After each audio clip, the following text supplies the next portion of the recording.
Have no opinion. That's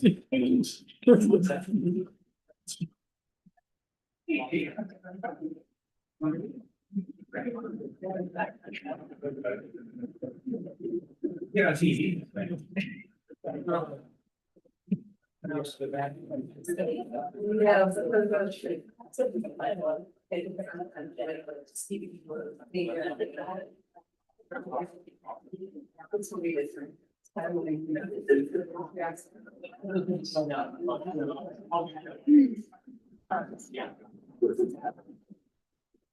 I'd like to call to order the Town of McCandless meeting of Town Council for June 22nd, 2026. Will everyone please rise for the Pledge of Allegiance?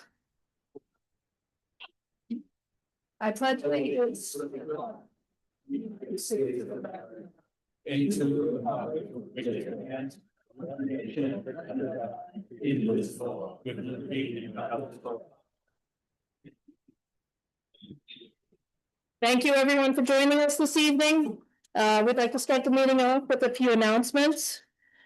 First of all, as at the previous Town Council meeting on June 8th, 2026, Town Council entered into an executive session regarding legal matters. That meeting concluded at 8:24 p.m. This evening, June 22nd, 2026, Council was in executive session regarding personnel matters from 5 o'clock until 7 or 6:58. Moving on, the Town Council is seeking applicants for the Director of Public Works. Please visit our website for more information. Applications are due no later than July 3rd, 2026.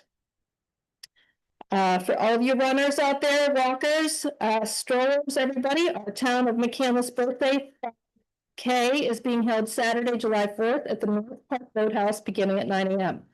Walkers, joggers, and runners of all levels are strongly encouraged to participate. To sign up, please visit our website for more information. The Town of McCandless is seeking applicants to fill a vacancy on our Planning Commission. Please visit our website for more information and note that applications are due no later than July 20th, 2026. Please join us on Thursday, June 25th, 2026 at 7 p.m. for Minutes Matter with the Passivant Foundation. This free program will go over life-saving techniques, including hands-only CPR, how to use an AED emergency care for seizures and more. This is an information-based program. No certificates will be given. Look at our website for more information. So now we will move on and ask to see if there are any public comment on agenda items only.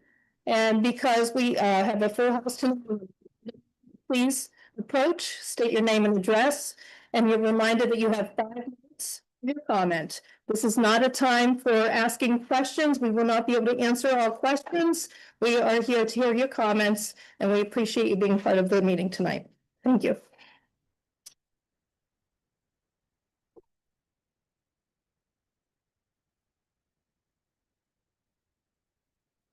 Ellen Wright, 9635 Old Coomer Road, Allison Park, PA 15101. First of all, I wanted to apologize to the vice chair for not saying his name correctly. I have problems saying names, and so I have looked up the phonetic spelling and phonetic pronunciation, and it's Nick Geo Jetney. Did I say it anywhere close? No, right, but I apologize. I'll work on it some more. First, I also have some positive comments. I want to thank the council for aligning all of the ordinances that are under review tonight with the for the code for McCandless, so that the effective date for all the ordinances is aligned with code. So thank you for that. I'm concerned, though, that the Sunshine Act, this will be my first of 3 comments about the Sunshine Act this evening. And we're still not aligning with the Sunshine Act. The executive committee meeting that was held after last meeting was not on the agenda, and it's not specific enough. The Open Records Office has a very thorough website explaining what the requirements are for the Sunshine Act. And council is responsible individually, or I don't know. It's not a town issue. It's the council representatives' issue about the Sunshine Act. So once again, I'm willing to share what I've seen with the open records and the Sunshine Act with you, but individually, council members are responsible for following the Sunshine Act. I'm a little confused. My next comment is, I thought we had a superintendent of public works and not a director of public works. So I'm not sure why we're advertising for a director of public works when the code refers to a superintendent of public works. So thank you very much. Thank you for comments.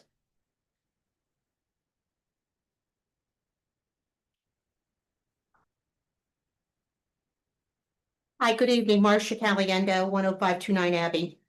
I have some comments relative to the e-bike ordinance that you're going to be discussing, voting, rejecting, tabling tonight. I have some questions that I hope that are going to be discussed before you decide to vote. Within the ordinance itself, I do have a question or a comment. When you define e-bike, you do say that the term does not include a device specifically designed for use by persons with disabilities, which I'm glad to see. But when you go on to define an electrically motorized device, you don't include that same terminology. And I would think e-scooters, e-wheelchairs would probably more fall under that category. So I don't know if your term definition under e-bike was meant for both or not. But I don't think it's clear enough in the regulation, and obviously I know it's not the intent of council to want to exclude persons with disabilities requiring a motorized device.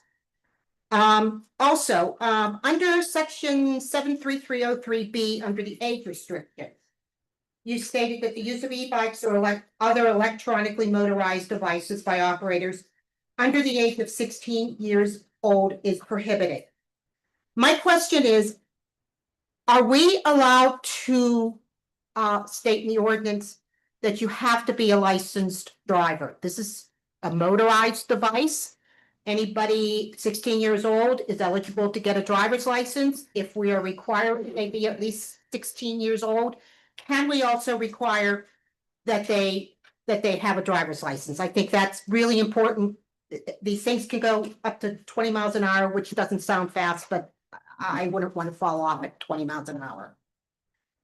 Overall, I just have some another question.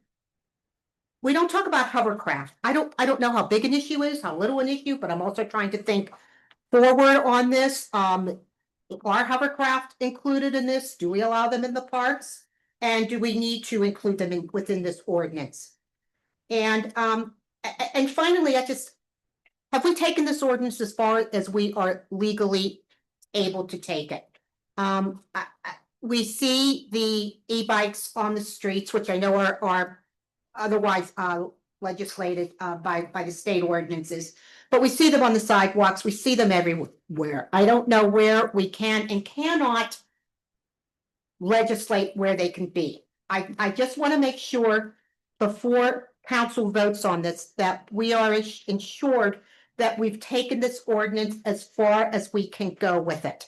I know we always say it's a start, and yes, a start is always a great place, but sometimes we end at starts so we don't continue on. So before we vote on this, I would just hope that we make sure that this is as much as we can do at this point in time with the other with the way other ordinances and state regulations are. Thank you. Thank you for your comments.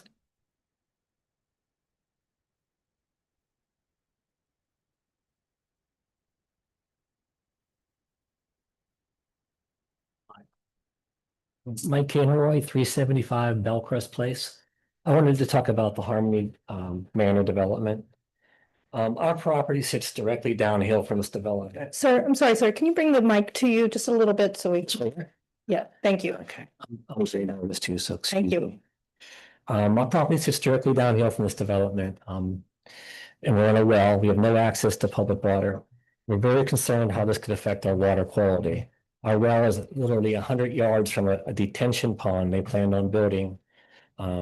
It's directly downhill from it. Detention ponds collect groundwater from roads and runoff from roads and lawns that contain fertilizer, pesticides, and even E. coli from animal waste. This creates a real risk that contaminants could eventually reach our groundwater and our well. The developer has proposed that they would test our drinking water once before construction and then one time after construction, and that's not enough. Groundwater contamination could take take months or even years. A single test after construction does not protect us long term. We're also concerned about increased flooding. Our property has already experienced flooding from the wetland that's above our property.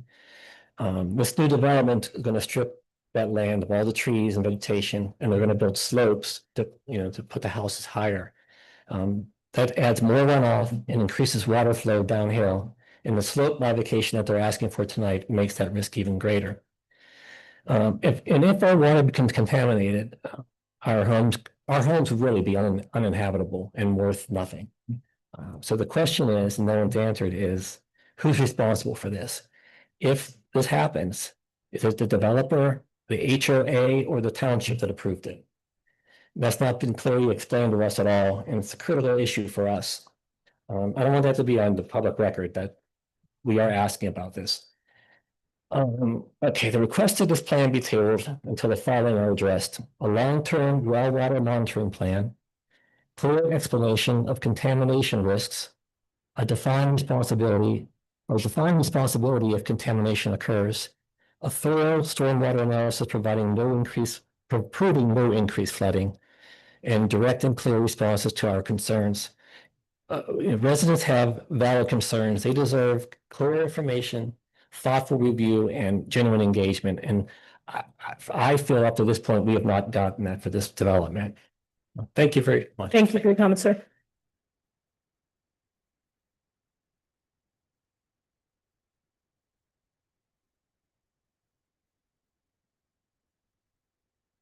Hi, Janelle Petrilli. I'm at 9760 McCutcheon Ave. So we're right across, and this is in follow on to the Harmony Drive development.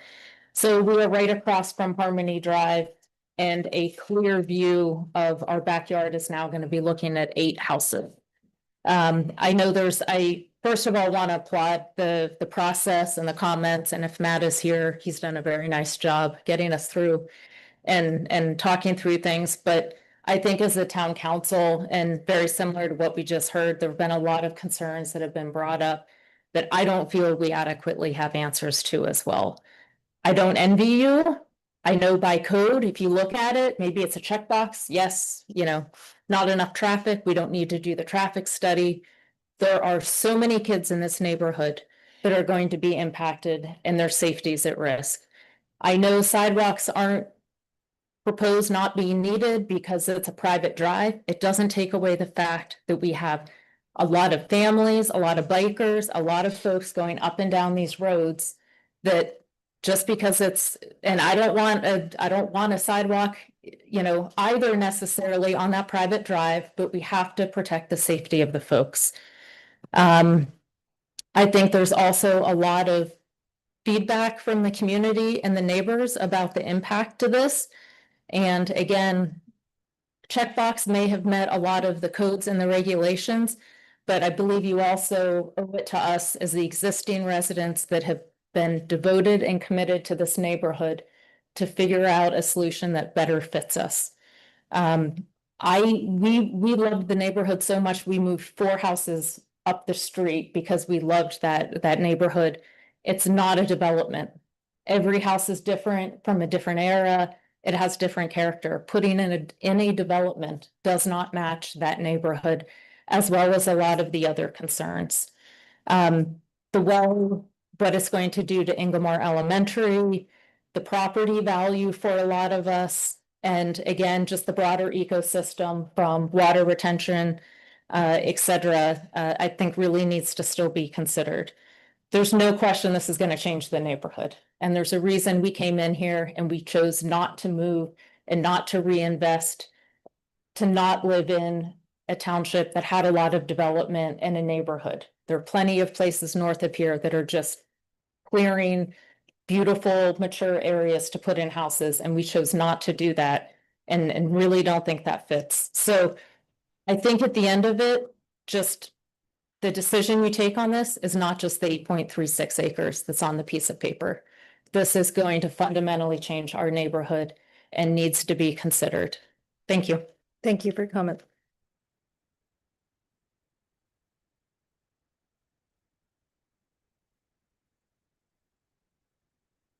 Samuel Cannery, also 375 Bellcrest Place. I just want to start by just reiterating and stressing about the well water and storm runoff. Our house sits basically in a hole, and we already get a lot of stormwater damage to our driveway and to our yards from an already existing hill. Now they're building a proposed steeper than it should be hill that is also pointing directly down at our house. Also, our well water, in addition to just contaminants, if the well water, the basin that is breached, it'll dry up and you can't fix that. You can't clean that or anything. So where we just out of luck then, they get a fine. In general, I just wish the process was a little more careful, a little more considerate about the people who are already living there. So far, it's just felt like it's been bulldozed through, just trying to get it done as quick as possible with no regard to the people who live there. Also, I did want to say about the sidewalks. The sidewalk on Harmony is, I don't think, a good idea, but debatable. The sidewalk on Bellcrest Road, it does not connect to a public road. It stops before it reaches it, and it leads nowhere to our private driveway. There's no use for that sidewalk. It literally goes nowhere, and you can't even get to it. So I just want to say that, and I just wish it was more considerate. The developer was a little more considerate to the people who already live there and would actually take our cares into consideration. Thank you. Thank you for your comments.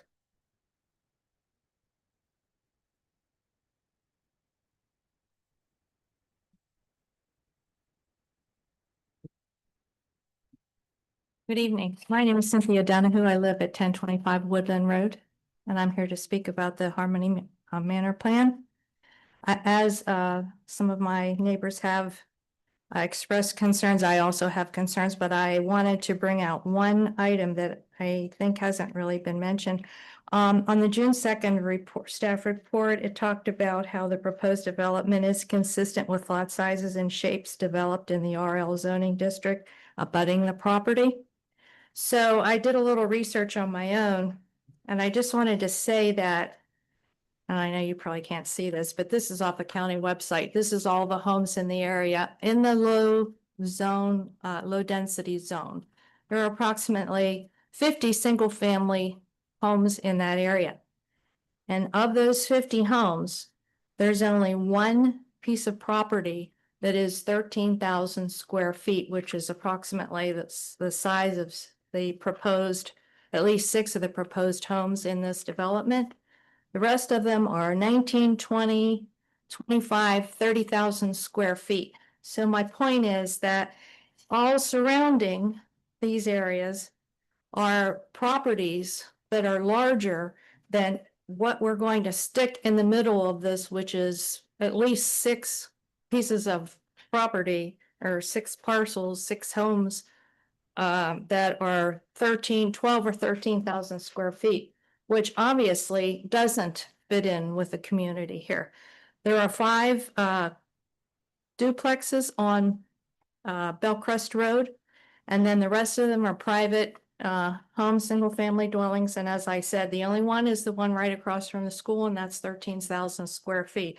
If you go on the website, you'll see there are 20,000, 24,000. Some people, the person right next to the school has 1.2 acres of property.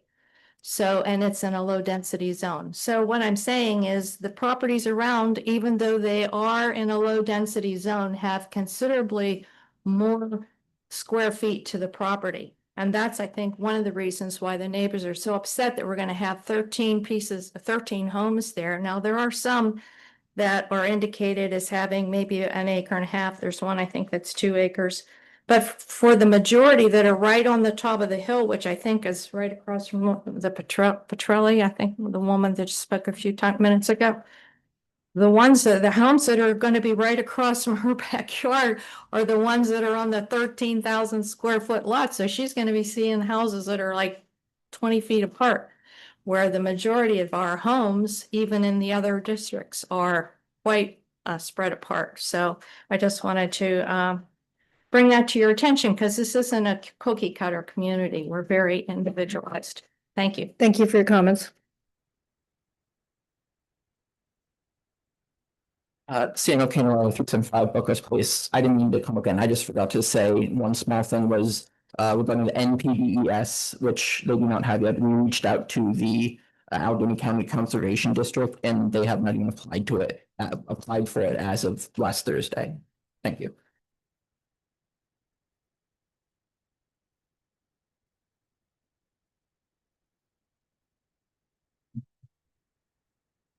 Back from 1015 Woodland Road, again, talking about the same neighborhood. And as Mrs. Donahue talked, she was talking about how this is zoned low density, where really it should have been zoned very low density, which is what our neighborhood is. So I think it was zoned wrong to begin with. And in our neighborhood with the very low density, it's not even close in property size. Most of us have over an acre. So allowing modifications is ridiculous. They shouldn't allow any modifications. And I knew the town said that they're going to recommend to allow these modifications because they didn't want the land torn up even more. If you didn't allow the modifications, there wouldn't be as many houses and the land wouldn't be torn up as much. So it works both ways. So less homes would equal less land torn up. I know who is responsible when the wells go bad, and you're going to say, oh, it's that community. Well, trust me, they aren't going to pay for it. You should have the developer put some kind of a trust in to handle that, because I'm sure that all of those homes on wells, it's not going to be good. We cited all 9 reasons where this development does not meet the objectives of your comprehensive plan. It doesn't meet it in any of the objectives of your comprehensive plan. Other municipalities have a 50-foot buffer area before they allow a development to be built. I'm wondering how in the world McCandless does not have that. Because if you had that, this would never have been allowed. You would have, in a 50-foot buffer, the adjacent properties do not match what's being put in, so it would have not been allowed. That's how other townships do it. This is something that our township needs to enact. It's shocking to me that we don't have the same thing other townships have. You wouldn't have a whole neighborhood of people upset because we have very low density, and that's what this is adjacent to, is very low density. This would never, ever be allowed. Most of our lots are 1 acre. This doesn't match our neighborhood in any way, shape, or form. You should allow no modifications. And if you do allow modifications, you better for sure plan on every single developer getting modifications. There's no sense in even having our codes if you're just going to allow everybody to have modifications. That makes no sense at all. But the next one's going to say, well, you allowed it for him, you have to allow it for me. You should not allow any modifications. When housing plans go in, if they have children, it typically costs your taxpayers more. While people think that housing plans bring in money, they actually cost the school district, which is your majority of your taxes, to lose huge amounts of money. The average per child is $23,039 in North Allegheny. That's per child.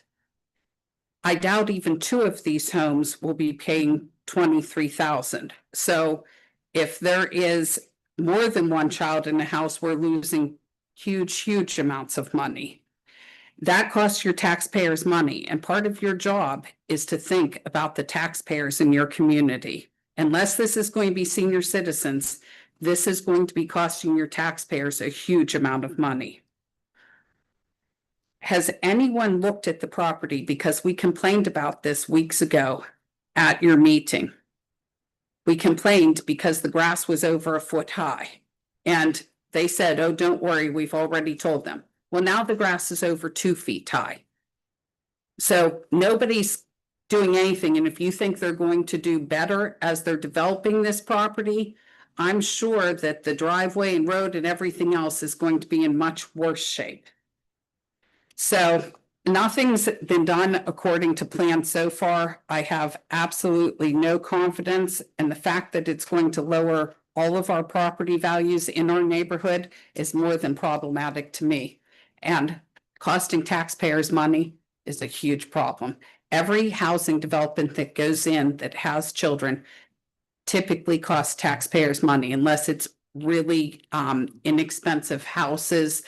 If they have a child, it's going to cost us money because the tax amount, one child, it's $23,039 is the average in a small elementary school. Can't just absorb a bunch of people. It can't. Thank you. Thank you for your comments.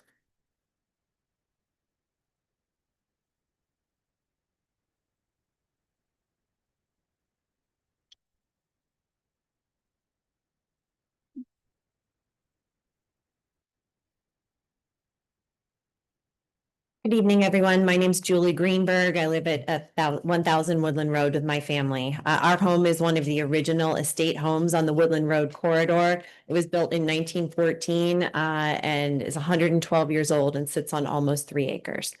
I'd like to address 4 points this evening. First, I urge you to decline to approve any portion of the Harmony Manor plan until after the developer and the township develop and approve a plan to ensure the safety of drivers and pedestrians at the existing intersection of Harmony Drive, Woodland Road, and the private road down to Potter's Pond, as well as the new road that's proposed to come into that intersection. This should include a full investigation and traffic study of the existing intersection, as well as the adoption of an appropriate plan to modify the intersection to improve traffic and pedestrian safety. The intersection is exceedingly dangerous for pedestrians, bicycles, and vehicles alike, and it will only be more dangerous with increased vehicular and pedestrian traffic, not only from people living in the new development, but also from an increased number of delivery drivers, Grubhub, et cetera, coming through our neighborhood. The sightline triangles that the developer is relying on in their proposed plan do not adequately address the visibility issues from the project. The existing intersection is visually obscured for almost a full block in each direction as it stands now because of existing homes, fences, mature trees, and other landscaping. It's also a difficult and narrow intersection to navigate if there are multiple vehicles in the intersection at the same time, and that's all before there are pedestrians. The proposed 12-house development of Harmony Manor will significantly increase the number of vehicles, and it will inevitably, create a safety risk at the intersection. We should not risk another pedestrian death only, a block and a half away from the Harmony Highland intersection where one of our own neighbors was killed in a vehicular accident less than 18 months ago. Second, the Planning Commission voted not to approve the developer's requested modification to the sidewalk requirement, and I urge you to follow the Planning Commission's recommendation and not waive the sidewalk requirement. There's a tremendous amount of foot traffic along Woodland Road, Harmony Drive, and down the private road to access Potter's Pond. The private road is presently the only access point into the Potter's Park, which was recently expanded. You can't get there unless you're going through people's private yards, except down that road. In particular, during the summer months, we see in our neighborhood many groups of young people walking down Woodland Road and down Harmony Drive between the Ingomar Swim Club and the 7-Eleven or down to the park. And there is a very real safety issue here with an increase of traffic at the intersection with a new development if there is not a modification made to the intersection and not a sidewalk put in near the intersection. While I understand that there are not presently connecting sidewalks, a protected pedestrian walkway along the frontage of 9750 Harmony, that parcel could be designed into the Harmony Manor plan without, a great difficulty, and it would make the intersection safer for everyone. Third, I urge you to deny the request for modification of the lot width ratio. The ratio exists for good reasons, and there is no good reason not to uphold the existing township lot width requirements. The lot width requirement serves to provide consistent proportionality among lots to maintain the visual character of the neighborhood and to protect property values. As far as I'm aware, the township does not make a routine practice of waiving the lot width ratio, and to do so here would permit a development that would be significantly out of character with all the rest of the lots in the neighborhood. And it can have a negative impact on the character of the neighborhood. The Harmony Manor property is more than 7 acres in size. I'm confident that there is a configuration of proposed lots that would meet the lot width ratio requirements. It may necessitate subdividing to one less lot than the developer's currently proposing, but there is more than enough acreage there and planning flexibility to develop a lot plan that conforms with the code.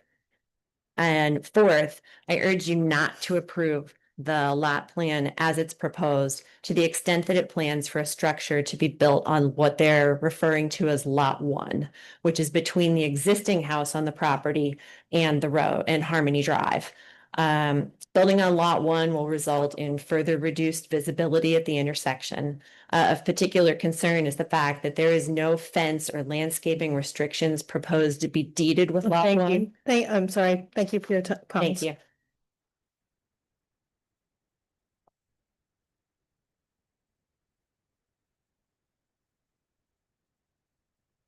Hi, I'm Chris Kennedy, 940 Woodland Road.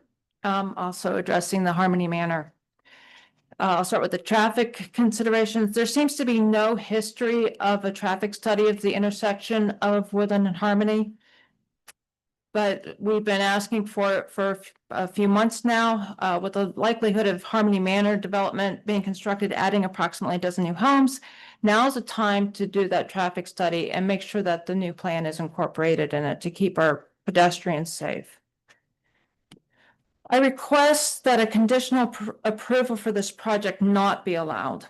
The site terrain seems to be complicated and the neighborhood impact is significant on the Woodland side and the Bellcrest side. Please dot all the i's and cross all the t's before granting a permit and do not allow conditional approval. Regarding zoning ordinances, the 4 variances that are mentioned, I ask that you not allow any variances. I expect that these ordinances were carefully considered and developed when enacted just 3 years ago. These are not outdated ordinances. These ordinances set a minimum standard, not an optimum or an ideal standard. I expect that the developer is trying to stretch every dollar and every square foot of the property, but that should not be our concern or your concern. Let's follow the rules. I'm not asking town council or the zoning board to change the ordinance or bend the rules to my desires or neighborhood consensus. But I'm asking the town council and zoning board to not change the ordinance or bend the rules in favor of the developer by allowing variances. Thank you. Thank you for your comments.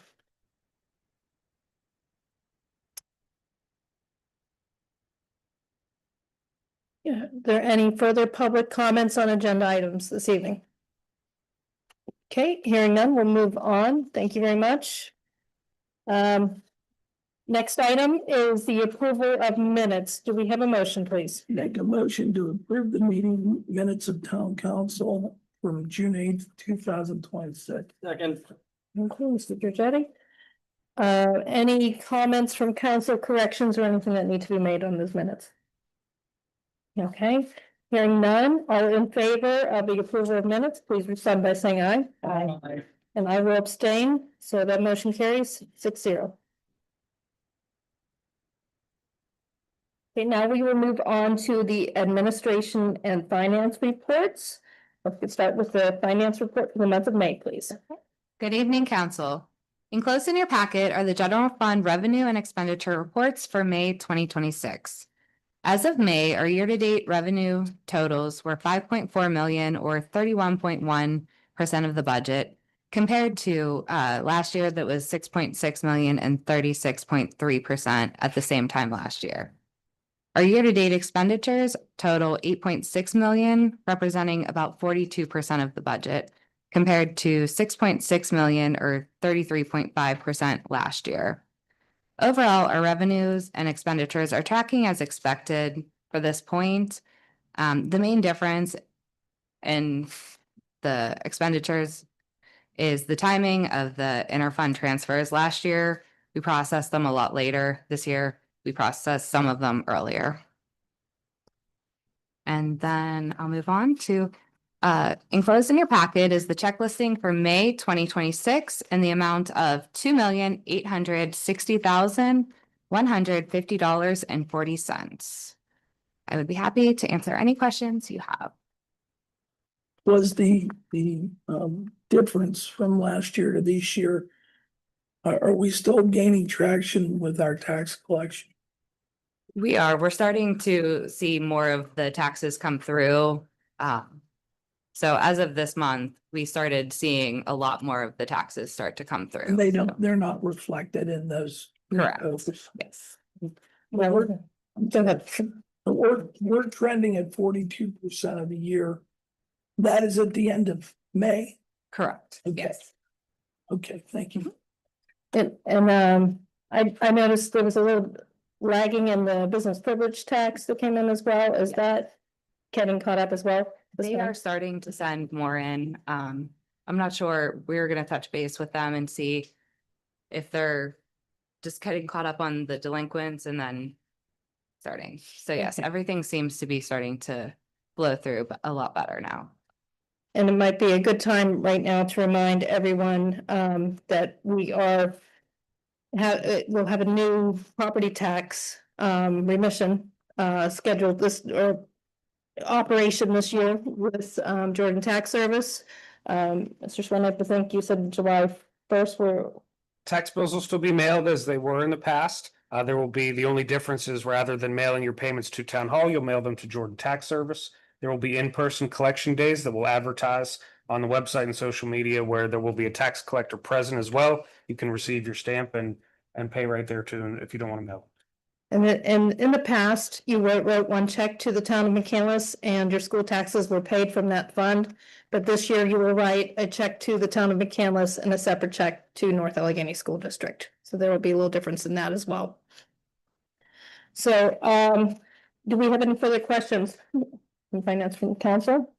Discussion? At the risk of asking the same question again, the delay in taxes, you would say that largely explains the 5% gap between this year and last year? It does. We used to collect everything in-house, so we process things a lot faster. Yeah. So we're not anticipating any lagging in our payment schedule or anything. It's just a matter of just processing and getting the checks cashed. Great.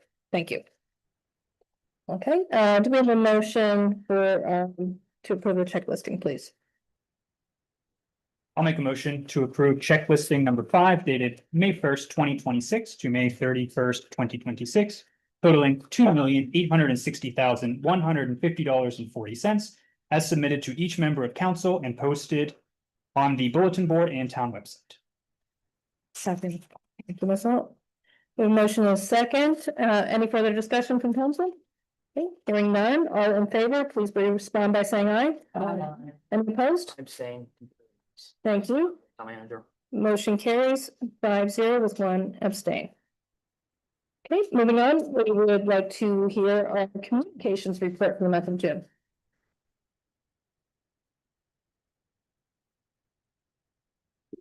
Good evening, council.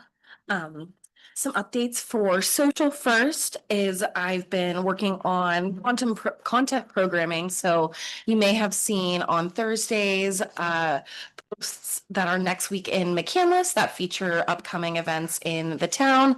So that is continuing on Thursdays to highlight upcoming events. But one new program we're adding into content is Sustainable Saturday to feature information from our EAC. So you can anticipate to see that on Saturdays.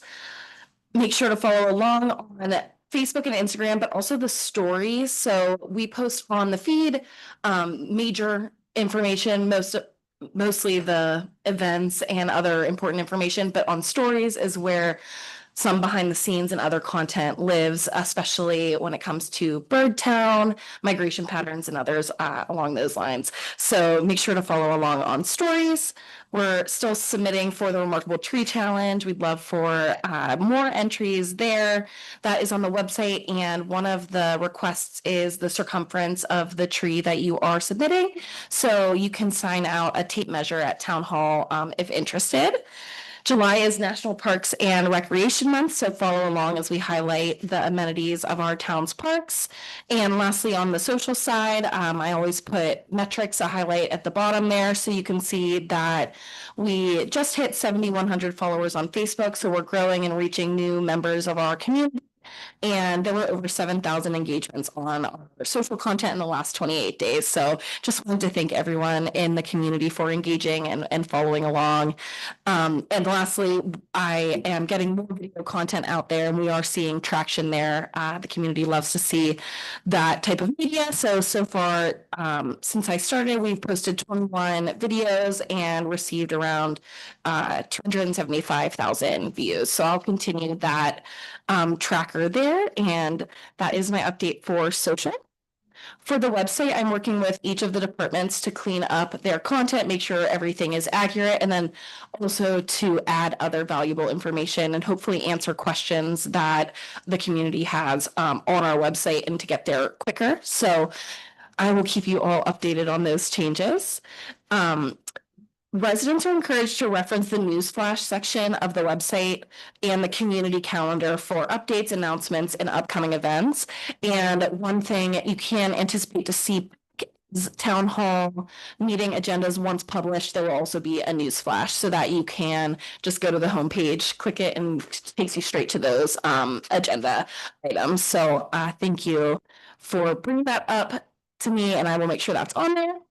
For email, the June says, and the July McMail is in progress, and you can anticipate to see that sometime next week. And for any members of the community who signed up, I highly recommend that. It has all the info for the upcoming month, and that info is then disseminated through the website and social. The town crier for the summer is going to print this week. It's very exciting. Town crier. It's a special 175th anniversary edition. So I hope everyone's excited when they open their mailbox and see this town crier coming through. So one thing you can anticipate to see in there are 3 big community day announcements that we have yet to announce on any of our socials or any of our meetings. So that's something exciting. We won't be announcing those outside of the town crier until those hit. So keep an eye open for that publication.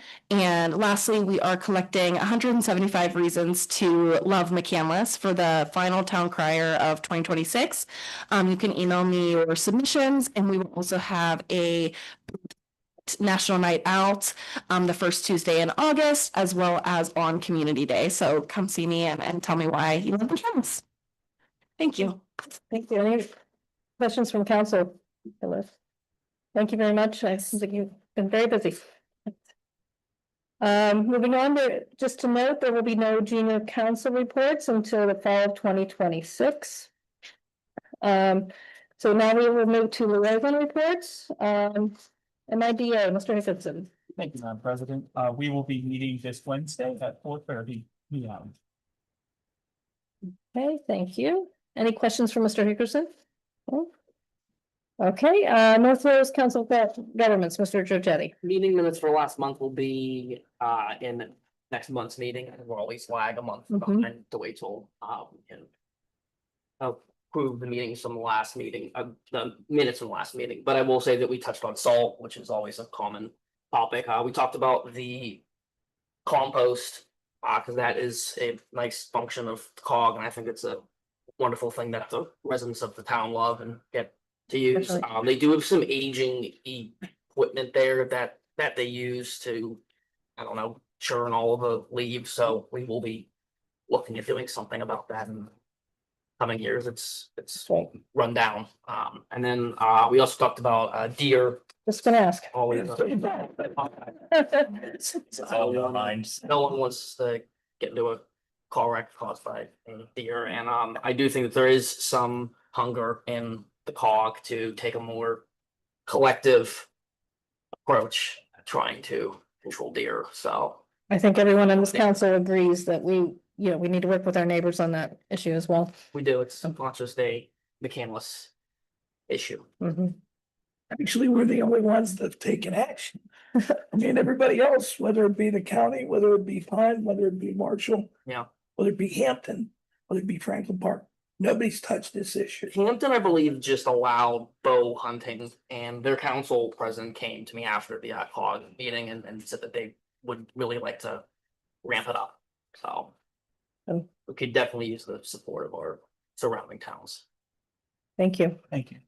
Any questions for Mr. Frigetti? No? Okay, Northern Regional Chamber of Commerce, Mr. Wolf. Well, I attended the gala for the Northern, the Pittsburgh, Northern Pittsburgh Regional Chamber of Commerce. We have our own group in McCandless that we've developed called the McCandless Business Alliance. The businesses in the town of McCandless have been invited to start to collaborate and work more closely with the town. We have not shown our businesses a lot of love, but we're trying to. And it's a slow process getting started, but we're on the way. I submitted the minutes this afternoon from this morning's meeting, and I don't think that they're available yet. Thank you. Thank you, Mr. Wall. Any questions for Mr. Wall? Okay, and then we'll move to public comment on administration and finance, if anybody would like to make a comment.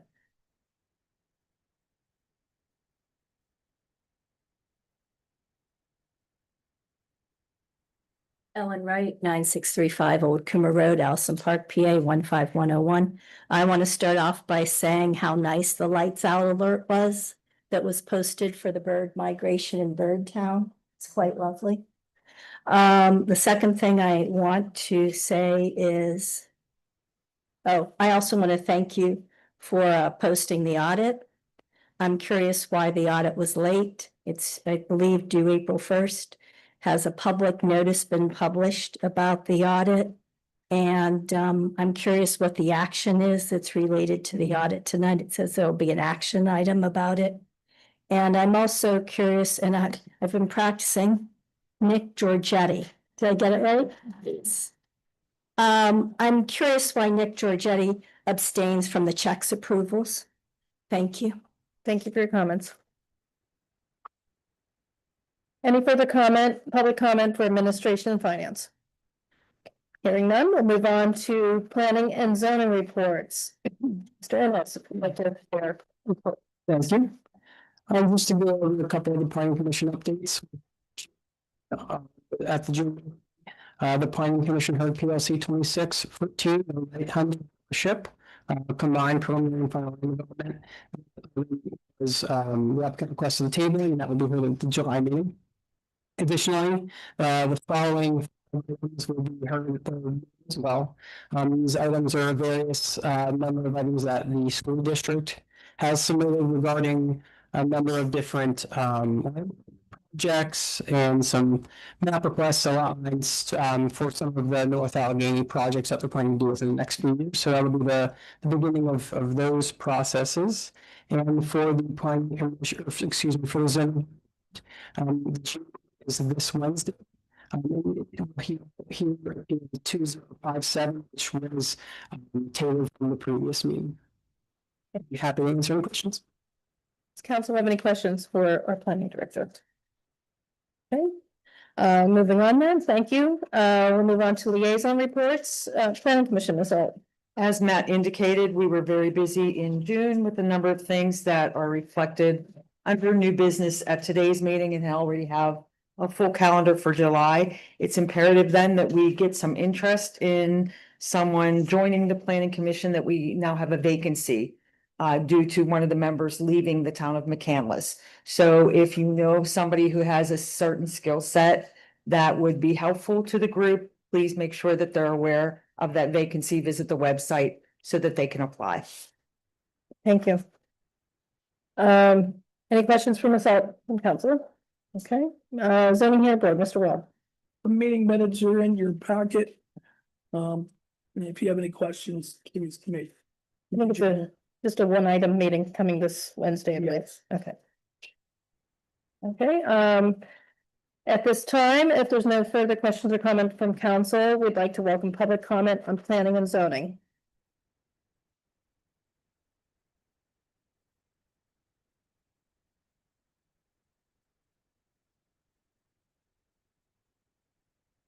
Ellen Wright, 9635 Old Coomer Road, Allison Park, PA 15101. I have some concerns about the process for the Harmony Road plan. And first I'll start with, that there is probably a chapter 105 permit at the planning commission. I didn't think there was one. But there's no NPDES permit, which concerns stormwater, which is especially concerning since of the steep slopes. There are no approved minutes from planning commission. Planning commission was June 2nd. Today's June 22nd. Planning commission won't meet again until July.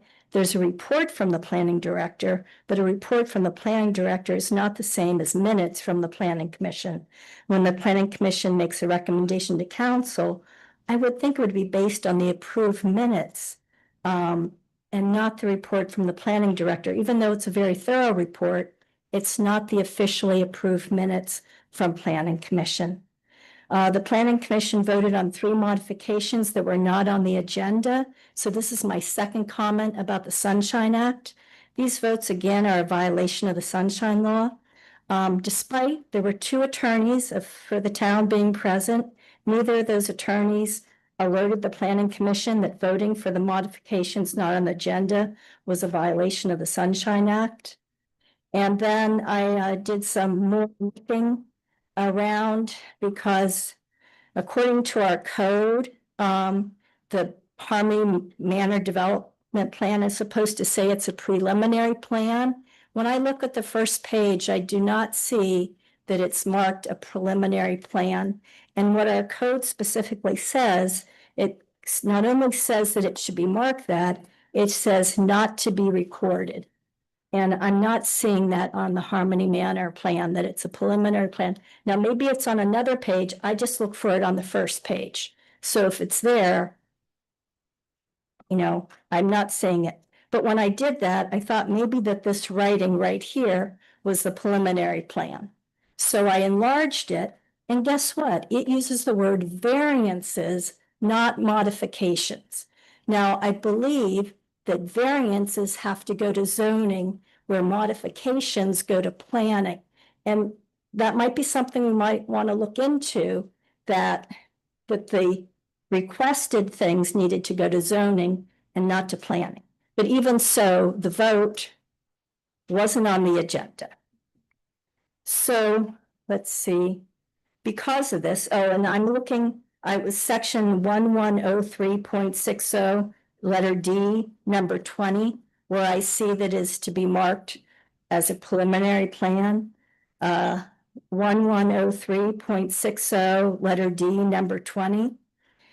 So with no NPDES report submitted, with no approved minutes, with a planning commission vote on 3 modifications that were not on the agenda, that the vote was on modifications and not on variances, which should happen at zoning. And because it's not labeled as a preliminary plan, I request that tonight's vote on the Harmony plan, preliminary plan, be tabled. Thank you. Thank you for your comments. Is there any further public comment on planning and zoning at this time?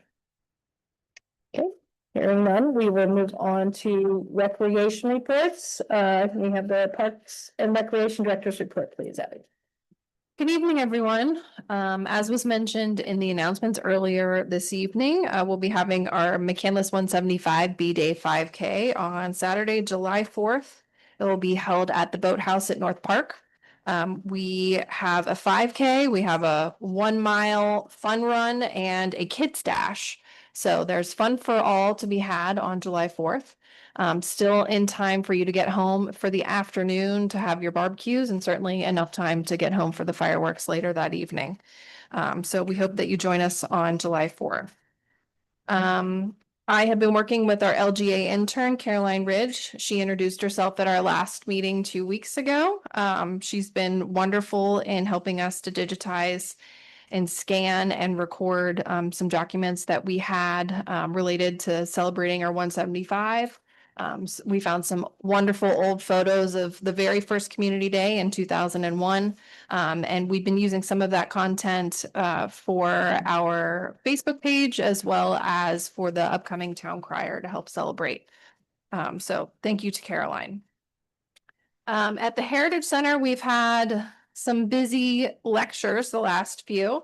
Last Thursday, we hosted 2 speakers from the PA Trolley Museum related to the Harmony Short Line that ran through McCandless. We had a full house for that one, and then we had a wonderful group visit to the PA Trolley Museum in Washington, PA, where we got to see the Wexford station that was transported from Wexford to their museum in Washington, as well as a behind-the-scenes tour where we got to see an original Harmony car that is waiting to be restored. So it was a wonderful, wonderful experience.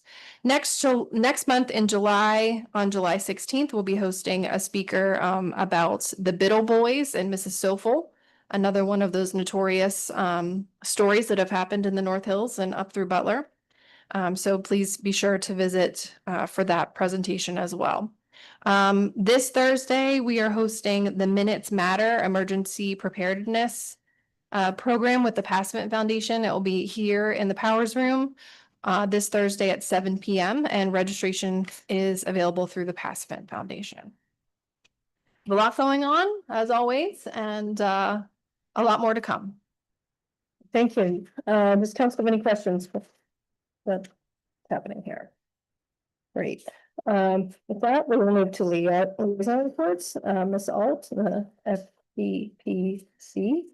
Shout out to all involved. I was very impressed to learn that the Heritage Center's Facebook page has increased traffic 31%, correct? With over 130 new followers, tons of likes and comments, almost 30% increase in that as well. I was fortunate enough to attend Thursday's lecture.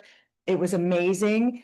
The time that the speakers took to interact with the people in the audience when they had questions, the vintage photographs were just amazing to see. The whole process of moving people by trolley from up north into Pittsburgh. It was incredible. So hats off to all of you for that. On a financial aspect, we are looking to explore ways to fund some needed equipment for the center to be able to digitize the collection and be able to track items so that if someone wanted to, say, borrow a few things, we would be able to better identify what the items were, where they could be found at the center, and when they're loaned out, that we would make sure to get them back. And finally, if you haven't stopped there, there's so many things there to see. But there's a display that was done by the Sisters of Divine Providence that is very impressive. The history of the sisters and their service to the community is amazing to see. Thank you. Thank you. Can I actually add on to that? I was at the last board meeting. It was only, I'll admit, it was only my second time there. And I urge anyone who lives in the town or even who doesn't live in the town to come and visit. It really is an incredible space. There's so much cool artifacts and documents, letters, photos that really give you a really unique look at what life was like for those who were here. You know, showing up is a big deal, and I'm gonna throw a plug. I'm sorry. The gala, the Shining Star Gala that benefits the Heritage and Cultural Center will be held November 6th at the Camelot in Wexford. For those of you that don't know what the Shining Star Gala is, we honor anywhere from 8 to 10 people for their contributions to the town and to the people of the town. It's a great evening. We ask you to join us. Thanks. Thank you. Do we have at this time any public comment on recreation? Okay, Seeing none, we will move to next agenda item number 9, our town manager's report. Thank you. Highlighting a few things from the report from this past month. Continuing to meet with the leadership from our McCandless Police Officers Association, working on our contract that expires at the end of this year. We have positive progress, I feel, and in a position where we could potentially move forward very soon. We're in our hiring process for 2 police officers right now also. There were interviews that have been conducted, and I feel like we should also be very close at our July 13th meeting to having 2 offers of employment extended and possibly swearing in 2 new police. It was noted in the finance report that we are working with our business privilege tax collector to correct the slow receipts that we've seen so far. One thing that we do need to start to consider, it's been addressed in the past 3 budget presentations that you've seen each year, are the revenue sources. They're very steady, but they're not increasing. As costs continue to increase, we need to find ways to manage those costs. And we also need to have a candid conversation about how we want to continue to fund some of our priorities in the future, including stormwater projects and infrastructure, and commitments that we need to make to our volunteer fire departments also. In conjunction with that, know that your staff is working hard on any grants that come up that are possible. Katie spearheads that initiative. We've been continuing to work through our Green Light Go Cycle 10, including the awarding engineer design tonight, hopefully. Applications complete and submitted for Green Light Go Cycle 11. Also keeping up on our early with the school zone flasher project and other applications also. Traffic signals and components are very expensive. These grants are an excellent way to supplement the funding that our town spends on that infrastructure. We were awarded a small water and sewer grant. We're working with the engineer right now to develop those bid documents. That was for lining deteriorating stormwater pipes prior to needing them to be replaced. So you get a lot more value for your dollar when you can still line the pipes. We should be able to extend the life of that infrastructure for 25 to 50 years to come, depending on the location of the pipes. Public Works, we have added, you'll see the paving has already begun. Milling will take place for the next 11 days, and there'll be 11 days of paving to follow. They're overlapping as they can, weather permitting. We are going to include crack sealing as part of the program this year to extend the life of the roads. And we also are going to bid out some thermoplast line striping on a few roads in McCandless who we feel the lines have been deteriorating. I'll skip down to the end of the miscellaneous notes.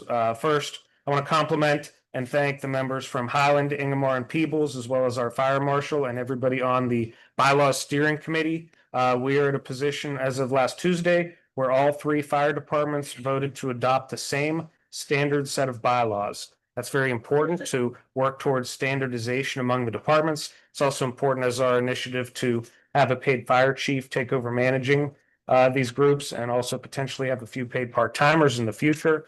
Getting everybody on the same page is really important. They moved through it thoughtfully but quickly, and I'm very impressed with the work that they did.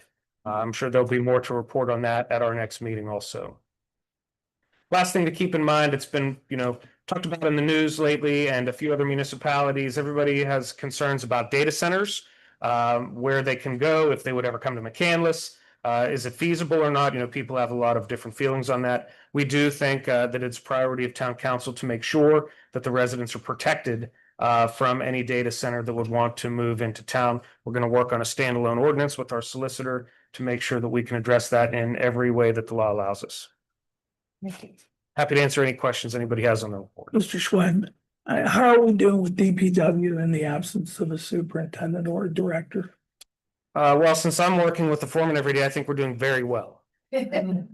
But in reality, Brad's only been gone a week or 2 so far. You do have folks in those foreman positions who are very knowledgeable. They've been in the town a long time. The least experienced out of that group's been here 15 years, so they know how it operates. The folks in the DPW union have been working hard also and making sure that, they keep up on their end too. So yeah, you got a good group there because they can do pretty much anything. Very good crew. Any further questions for Mr. Schwen from council? We are still accepting applications for that Public Works Director position also. Thank you. I'm very excited about the bylaws being adopted. We have such wonderful community volunteers in our fire departments. And it's great to see them working together because we are one community, and it's wonderful to see that. Okay, we'll move on now to our town attorney's report, Mr. Corbel. Thank you, Madam President. My report, as always, was in the packet, and if there are any questions, we can discuss it in executive session following the meeting. It's the end of my report. Thank you. Moving on now to old business, item 11. Item A is action concerning proposed ordinance 1568. At this time, I'll ask for a motion and a second, and then council can discuss. I'll make a motion to approve ordinance 1568, an ordinance of the town council of the town of McCandless, Allegheny County, Pennsylvania. Amending part 13 of the town code of ordinances zoning in order to revise the town zoning map to change the zoning district designation of property known as block and lot number 716-F-34 from the RM zoning district to the SD zoning district in accordance with the rezoning application filed by the North Allegheny School District. Thank you. Do we have a second? Second. Oh, Oh, second, yeah. Okay. Thank you, Ms. Ferguson. Okay, at this time, is there a brief summary, Mr. Schwend, of this, or Mr. Ennis, of what this? I do have something, sure. It was discussed in the previous public hearing. This application was a request for rezoning of the parcel adjacent to Peeble School District. The purpose of this rezoning is to consolidate, rezone and then consolidate the lots to allow for an expansion of the Peeble School entrance, to allow for the school to expand and create a safer entrance. Thank you. Any questions from council or comments? I know most parents I know and all the bus drivers will really appreciate. Yeah, that's in. Having Had a lot of constituents, because it doesn't feel safe there, and so whatever the school district does, it's great that they're cognizant of the issue. Very good. Okay, we have a motion, a second, all in favor of approving ordinance 1568, please respond by saying aye. Aye. Any opposed? Okay, motion carries 6-0. Okay, next, do we have a motion concerning proposed ordinance 1569? I can make this one. Motion to approve ordinance 1569, an ordinance of the town council of the town of McCandless, Allegheny County, Pennsylvania, regarding the councilmanic district commission report and recommendations. Thank you. Do we have a second? Second. Thank you, Mr. Higginson. Okay, Matt, I'm gonna throw it back to you again here. We had the hearing at our last meeting. So this is just the approval of the report that myself and the commission put together. This allows us to take the next steps to start to initiate this process and get it to the county and get this thing approved. Any questions from council before we? I have a comment. Mhm. I want to thank Mr. Heckman and Jason Singer for their hard work of working together to get this done. This was yeoman's duty. Thank you. And when they agreed to do it, they thought it would be done by now. When did they start this figure? 4 years ago? Yes, so we have a motion and a second to approving ordinance 1569, please respond by saying aye. Aye. Any opposed? Motion carries 6-0. Okay, and now do we have a motion concerning ordinance 1570? I make a motion to approve an ordinance of the town council of McCandless, amending article 1507, quote, stores fittings, unquote, of part 15 of the town code of ordinances to require fire hydrants in the town to be outfitted with stores fittings to provide 1 year for existing hydrants to be brought into compliance and to provide fines and penalties for violations thereof. Thank you, Mr. Rowe. Do we have a second? Second. What's that? Okay, Ms. Marshall Wisner's not here. John, any notes to share with us? Yeah, as discussed before, the purpose for the change in this ordinance is to make sure that all hydrants, public and private, will be outfitted with the new connections. This goes hand in hand with the grant application we received and the progress we've made to put the adapters on all those hydrants. This ensures that if they're damaged, if they get replaced, they will have the new connections also, And this includes privately owned. private and public. Thank you. Does council have any questions or comments? Okay, hearing none, but all those in favor of approving ordinance 1570, please respond by saying aye. Aye. And opposed? Okay, motion carries. Okay, do we have a motion for ordinance 1571? I'll do it. Motion to approve ordinance 1571, an ordinance of the town council of the town of McCandless, Allegheny County, Pennsylvania, amending the town code of ordinances to establish regulations relating to the use of electronic bicycles and electronically motorized devices within town parks and property. Thank you. We have a motion. We have a second, please. Second. Thank you, Mr. Giorgetti. Okay, we did have some public comment on this, and any comments from council or questions before we move on? Yes. First of all, the way that this reads, it doesn't say what the regulations are relating to it. And it's prohibition of an e-bike in town parks, correct? I call on our state legislators to define what a motor scooter is versus an e-bike and have regulations. Some of our people brought up tonight. You know, you have to be 16 to drive a motorcycle. You have to be 16 to drive a motor vehicle at all. In my mind, the e-bikes are a nuisance and they are a motor vehicle. So I ask, and I know that that's not the purview of this council, but I ask our state legislators to get with it and define what these things are. Because every time you have a kid that's out there riding an e-bike and he's not wearing a helmet, well, it's a motor scooter. And then when he's flying through Ingomar in traffic, oh, it's a bicycle. Can't be everything to all peoples.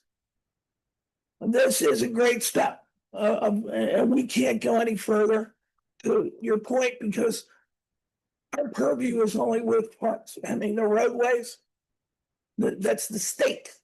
And the eligibility to drive these things lies with the state. So while I am all for this, I just wanted to make that statement because we need to tell our legislators that they need to define what a motor scooter is, what an e-bike is. All these things have to be defined. Because otherwise we're shooting at air. We can't pin anything on anybody. We can't legislate them. Thanks. Thank you, Mr. Raw. I just want to clarify, this ordinance does not, it's prohibitive, it is prohibitive, but it does not prohibit the use of this. Right, it prohibits it in the parks.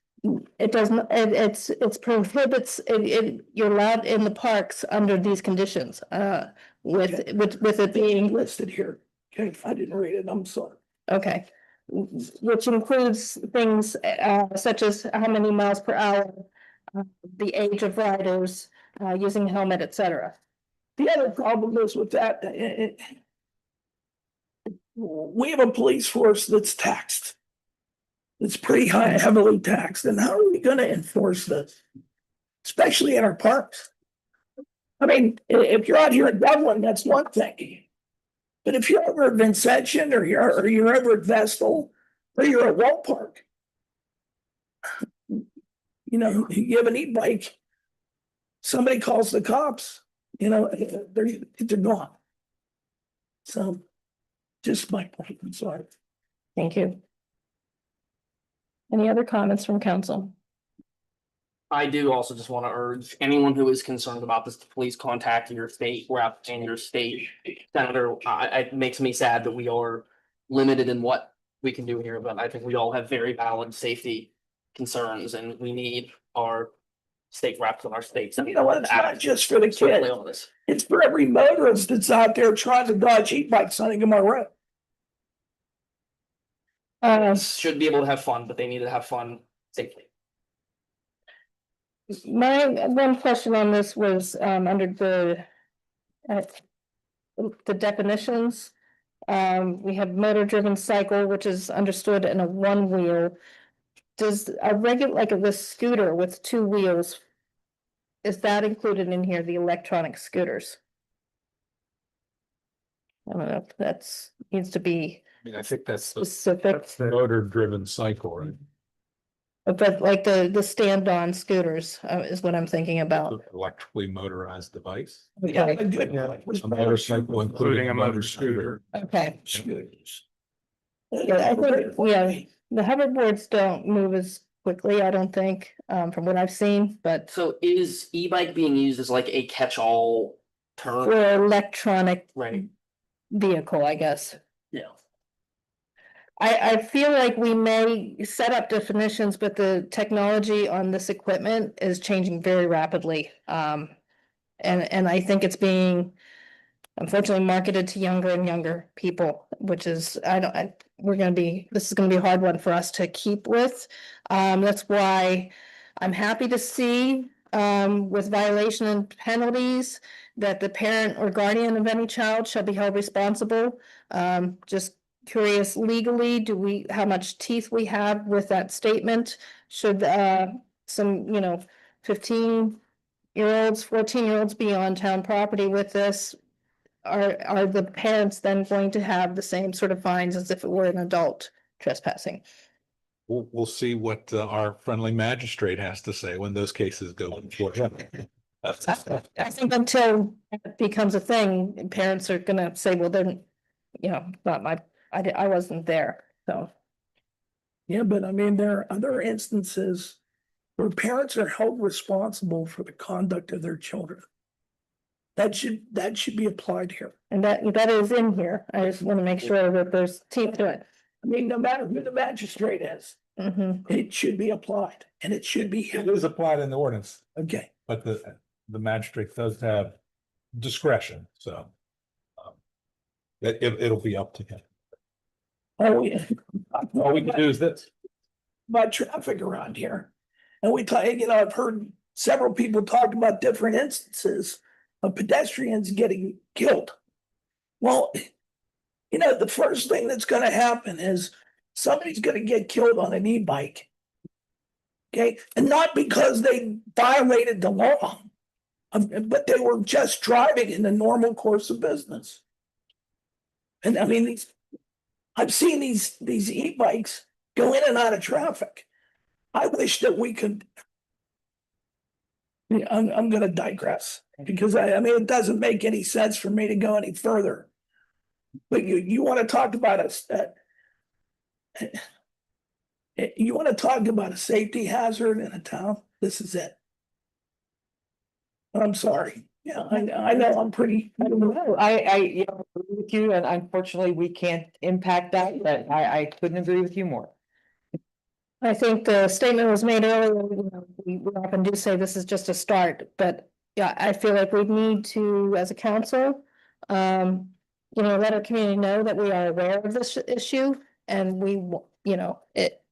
if we're always looking and sharing information with other municipalities, if there's a way we could make our ordinance stronger to keep our residents, our children, people, pedestrians and so forth safer, we're hopefully gonna respond to that and hear about it and learn about it and add to this. And it's not just that we're aware, it's also like I nearly accidentally hit someone who ran a stop sign. I had to slam on my brakes when I thought it was all clear.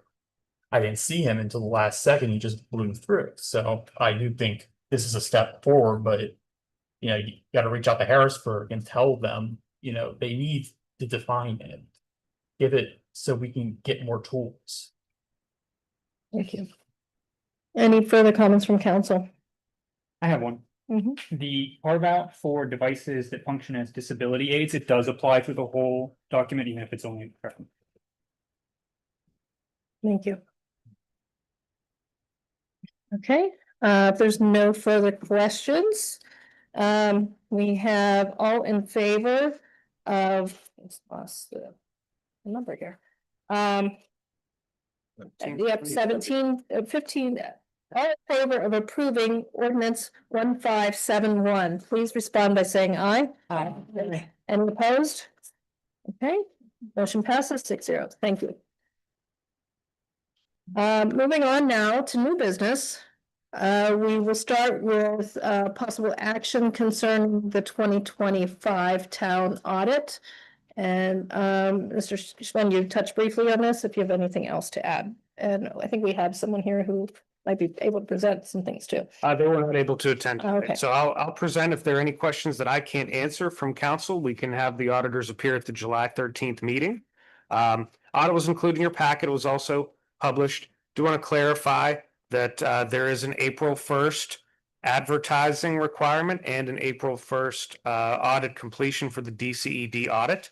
That was submitted by Meyer Dussel, and it was properly advertised in the Post Gazette. So any questions about the advertisement are addressed, and that portion was concluded by April 1st as required by law.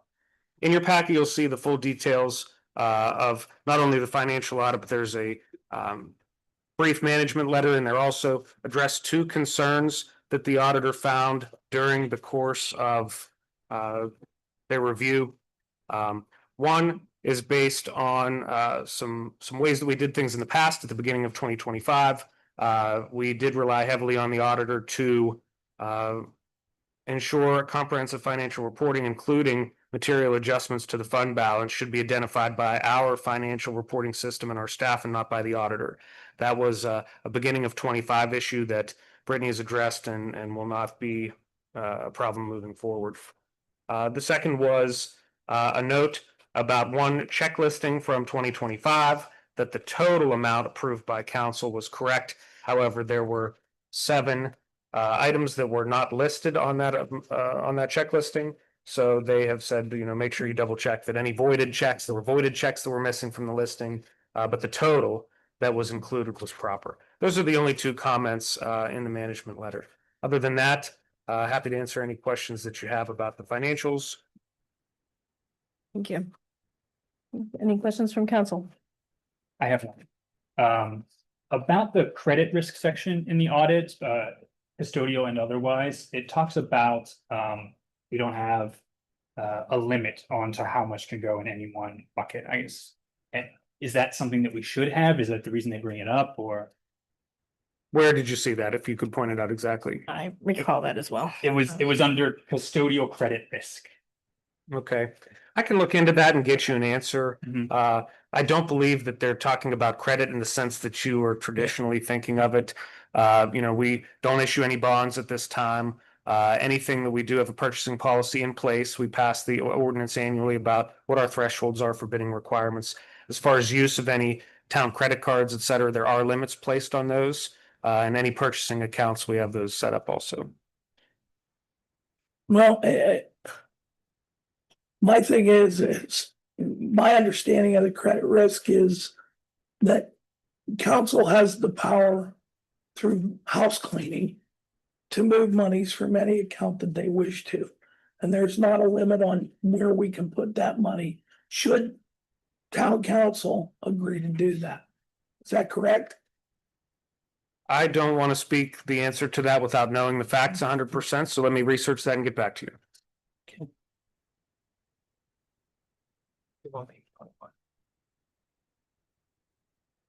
After reading it, Mr. Schwen, I think that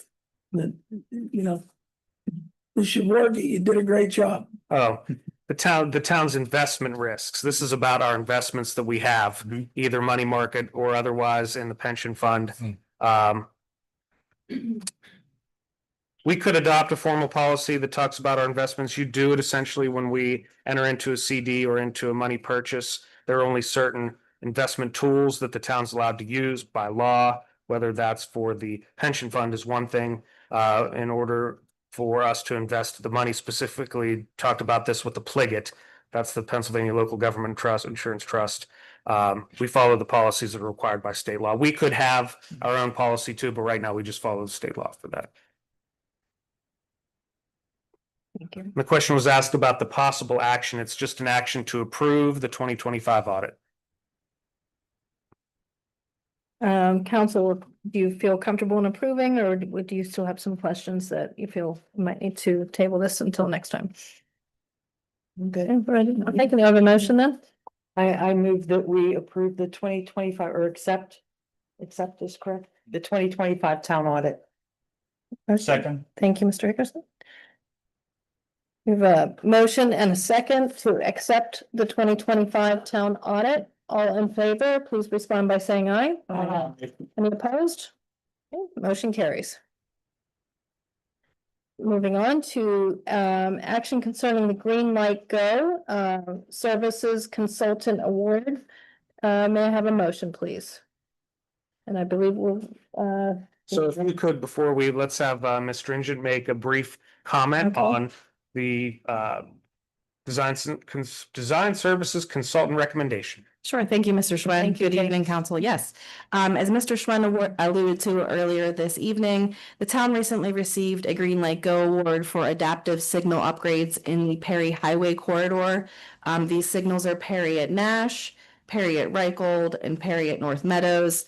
The Green Light Go program requires that you bid the preliminary and final design services out. The town did so in May with a deadline at the end of May for those solicitations. The town management reviewed the solicitations and is recommending that the town go with Trans Associates to complete the preliminary and final design for this Green Light Go year 10 cycle. Thank you. Any questions from council? I make a motion to award Trans Associates for the professional traffic and signal design services contract for Green Light Go Cycle 10 funded project along Perry Highway. Yeah, do we have a second, please? Second. Thank you. Any further questions for Katie or for John?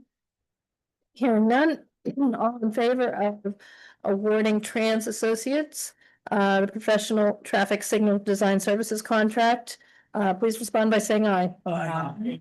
Any opposed? Okay, motion carries 6-0. Next is action concerning the SALT agreement. I don't know if there's much to say about this. We need salt, we have to pay for it. Thank God Nick's been one of them. Yeah. Good deal. We did. Okay, good.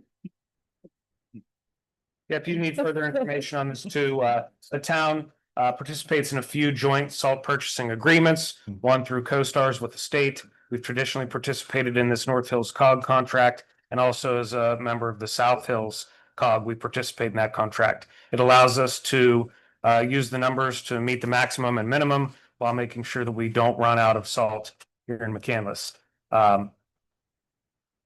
The North Hills COG decided to bid the salt out this year. They had a 1 year that they could have extended the agreement. They decided as a group to bid it. The low bidder again is Morton Rock Salt. And you can see the price included in your packet. This year, we do have more flexibility with the mins and maxes.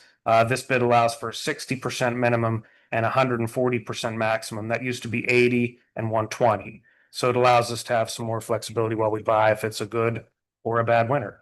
So professional staff recommends approving the salt agreement with Morton Inc. Okay, can I have a motion, please? I'll make it.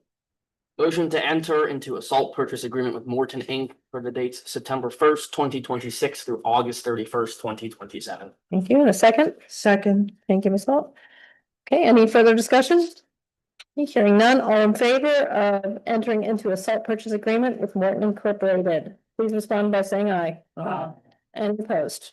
Okay, motion carries. Next will be action concerning the Roche subdivision. I don't know if we need a brief review of this, or we've got. I believe we have somebody here who's going to present for this tonight. Great, thank you. Good afternoon, council. My name is Jim Wilkinson. Address is 8 Allegheny Center, Pittsburgh 15212. I work for Tate Engineering. I'm the plan preparer for this project, and we're here representing LaRoche University and the Sisters of Divine Providence. So to quickly summarize, the sisters are carving out 14.5 acres to donate to LaRoche University.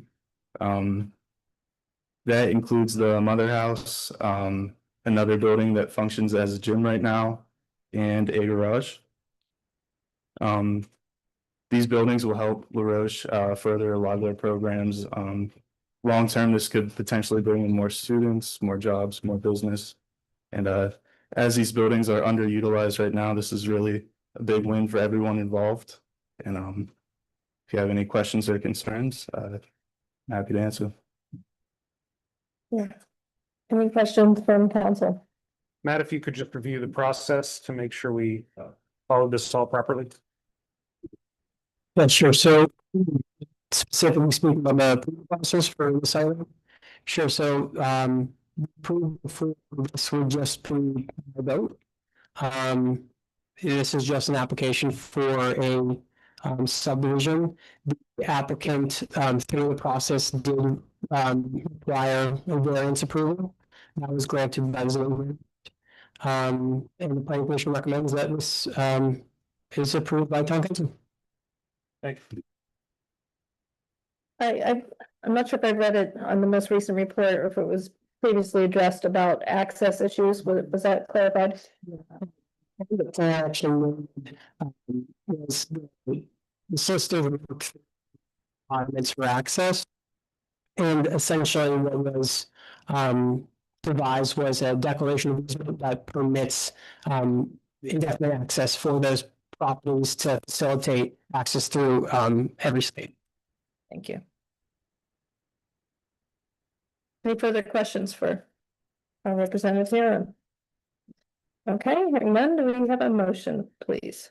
I move to approve the LaRoche Plan Minor Subdivision Block Lot 827-N-338.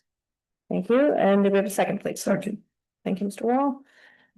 Okay, if there's no further questions, all in favor of approving the LaRoche Plan Minor Subdivision, please respond by saying aye. Aye. Any opposed?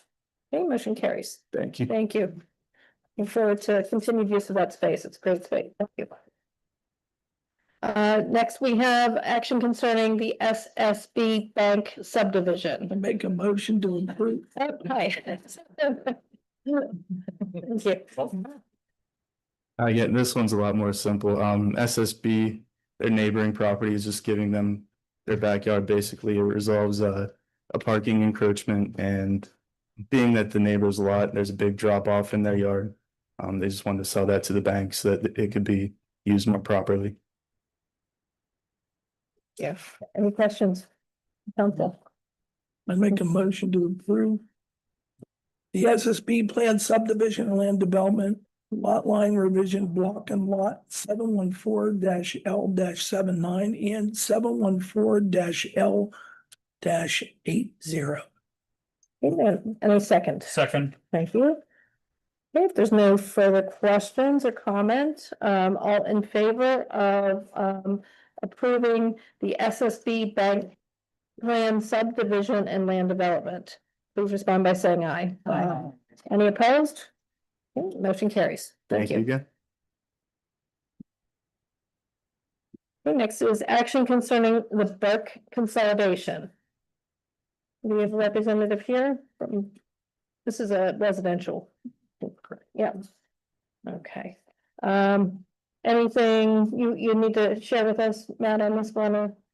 Yeah, just to kind of go, just going, I did reach out to the resident. I believe she had error in their scheduling, so she was able to make it. Regarding this application, this is a standard consolidation. There's the property owner, Ms. Burke, owns property adjacent to each other, and she's looking to consolidate both of those lots to build an addition on her property. Okay, thank you. Okay, any questions from council? If it's a residential, I know we asked for a presentation. Is that okay to waive that requirement for this type of action? They presented to the planning commission, and the staff report should suffice. Thank you. Okay, then we have a motion, please. Then I will move to approve the Burke Consolidation Plan Minor Subdivision Block Lot 828-A-97 and 828-B-300. And the second? Second. Thank you. Okay, if there's no further questions, all in favor of approving the Burke Consolidation Plan minor subdivision, please respond by saying aye. Aye. And opposed? Okay, thank you, motion carries. Madam President, at this time, I will ask for a short executive session with our county. Okay, On the next agenda item. Yes. Okay. The legal advice regarding the Harmony Plan application. okay, at this time, council will adjourn at 8:30 PM for a brief executive session.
Council as a chair.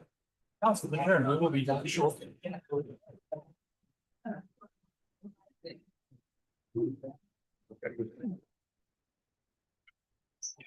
Thank you.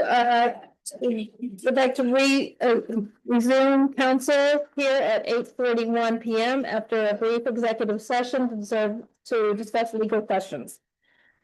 Moving on to item G of new business. We'd like to begin discussion of action concerning the Harmony Manor brand. There are 4 items in this. We will take these one at a time and allow for questions and discussion from council at each one. I know our and our engineer are here to answer some questions from council as well. So let us begin with item I. If someone would like to make a motion, please. And remember, we make the motion so we can begin discussion. Or do you want to? Director and the applicant first. Okay. Yeah, I ask that the applicant comes up and gives a synopsis of the application, what you're requesting, and your justification for what you are requesting. Okay, so my name is Katrina Hamel. I'm with Scheffler and Company. And Pool Construction owns the property in which they are developing. There are 12 properties, lots in total. One is an existing lot. The house will be kept, and 11 single-family residential lots are proposed. For each item, I'm not sure if you would like me to read the item and give justification, or if you would like to ask questions. Would you prefer, Matt, how to present this? My recommendation would be to kind of give a presentation, and then at each point, whenever you get to a point where maybe you're discussing justification for a waiver, you explain why you're requesting it. Okay.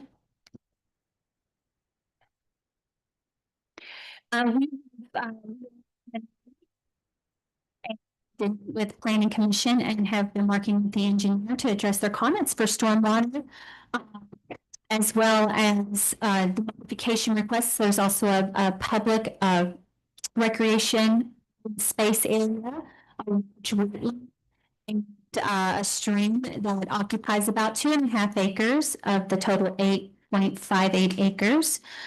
So of that, it would be about 6 acres that would be developed for residential development. The modifications for the 2 slopes that's at the pond, the justification for that is geotechnical verified the factor of safety for 2-to-1. Justification. Also, it disturbances because 3-to-1 further down for disturbances.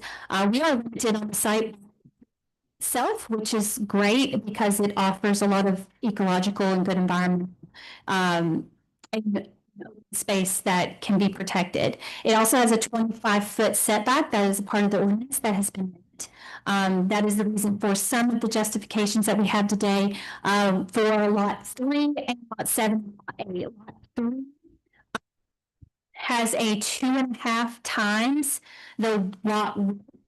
That one is a budding existing the existing home, and the difference is about 11 feet. So that's how much we're over, is about 11 feet to meet that 2.5. And it does have to do with the configuration of the existing home and trying to maintain the lot of that existing home as much as possible. Lots 7 and 8, they are the end of the cul-de-sac, and they are abutting the extreme that are being protected. And so that is the other reason. So larger lots, just to give that particular area. There's also a pond in that area. The other modification is sidewalks. So they're all about so the cul-de-sac is 460 feet long, and there's sidewalks on both sides. And as you come out onto Harmony Drive, the public part of the street that's paved, there would be sidewalk proposed along that, as well as an ADA crosswalk over towards Woodland. The street to the left is also Harmony Drive. It's a private gravel drive with a very steep slope. It's probably 1.5 to having a sidewalk in the area, we looked at it a couple different ways. It would be a significant impact, and it would be hard to keep updated and I should say not updated, but maintenance when the road's next to it. And crest, that is essentially a partial gravel. It's gravel at the top, but it's kind of dirt gravel at the bottom. There's really Crest Place or I'm sorry, Bellcrest Place. I apologize. It's sidewalk in the woods, basically. so it's a sidewalk that goes to nowhere. That is correct. That's correct. But providing sidewalks where it makes sense for people to use the sidewalk in the community also connects directly to the recreation open space, which is a trail that is at the end of the cul-de-sac and goes down the hill and ties back into Harmony Drive at the end, like towards Potters. So there's actually a walk through down the trail to the stream, but it's protected to Harmony Drive at the base because it also abuts the property. So, I mean, those are the justifications for those three. I'm sorry, go ahead. Second. I don't know about you, but I've never recreated in a wetland.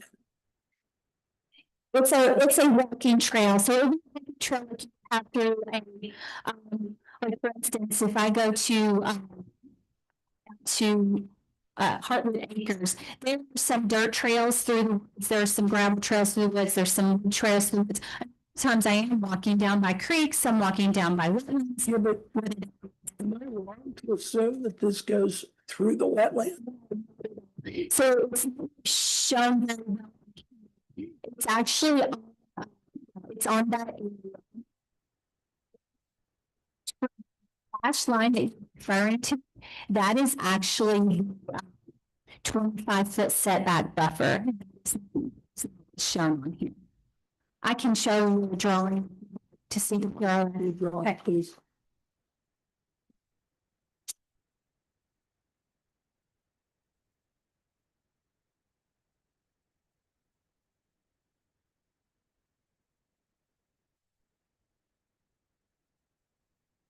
Just trying to find a good view of it.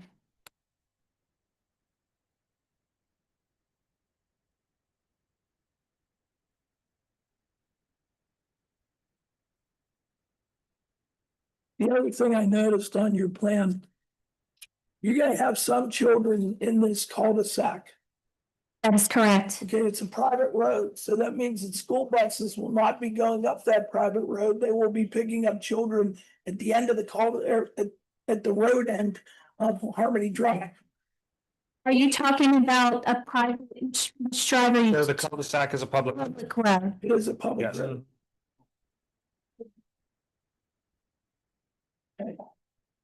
Okay, let's allow our presenter to finish and then we will open up for questions from council, please. He's gonna pull it up. And yeah, you can see it there.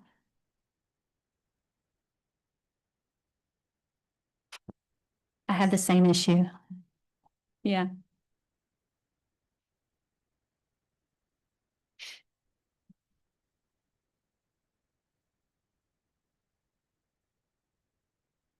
Yes, so it's difficult to see the hexagon hatch. The hexagonal hatch, that is the area that's dedicated for the trail that walks down through the stream and the wetland.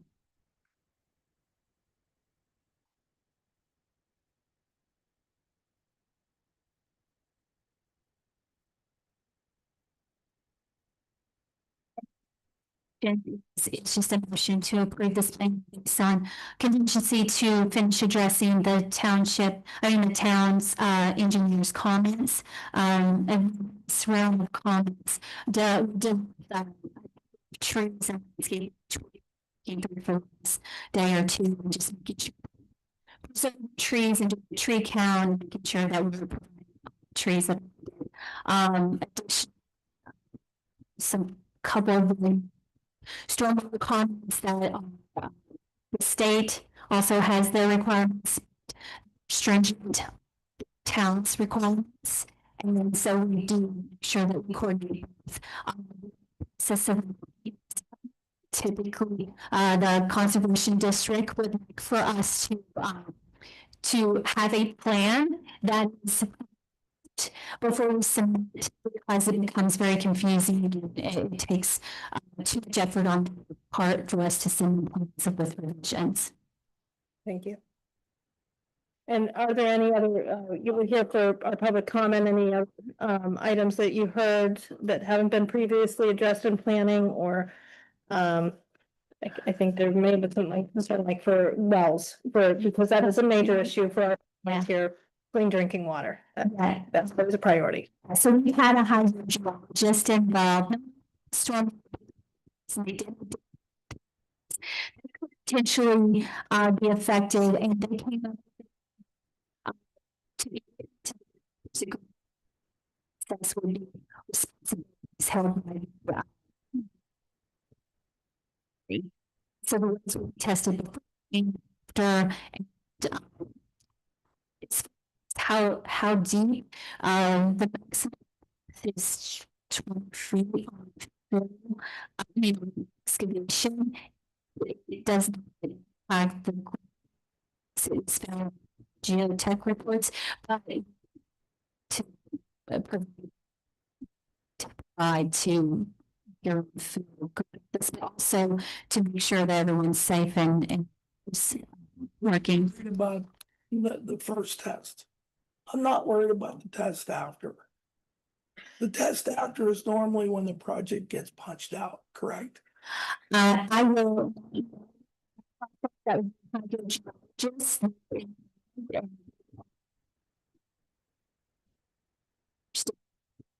so sure that sustained. Concerned about 2 years, 4 years, 5 years out, where this development could be tracked back to have tainted wells. That's a problem. Yeah, I agree with you, sir. It's to create that problem. Specific tests that are done to provide information of what's to Okay, that's my question. And here it comes. Why can't we amend the developer's agreement to have, well testing, not just once before and once after, but spread it out 1 year, 3 years, 5 years. I think that makes sense. I think it's a good to sure that those criteria. Mr. Wall, I think maybe we might want to hear from Kelly too on a couple of these items as well, if you don't mind, Katrina. Thank you. Yes, I can speak to the well a little bit here. Unfortunately, the town ordinance does not have any criteria that does implement any sort of requirements for well testing. So private wells also that are through the PADP to obtain for those private wells. So we have asked the developer here is that basically from the residents around here to focus on associated with grading and stormwater management. So making sure that those are so they're not going to create impacts to the wells as much as we can. However, it's the addition to satisfy the health, safety, and general the town residents. So based off of some of the that we did receive a copy of between geologists that would show the to be tested before construction. for all residents. Strongly recommend this is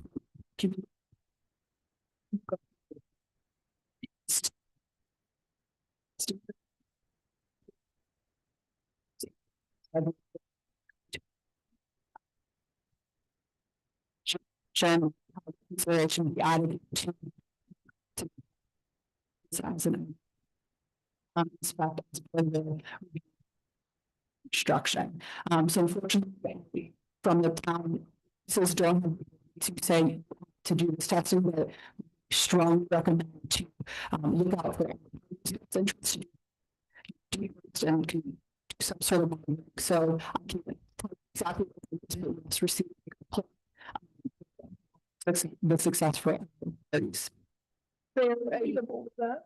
Is there a guide somewhere that can be addressed to say, you know, if there were going to be contamination, I mean, nobody can predict the future.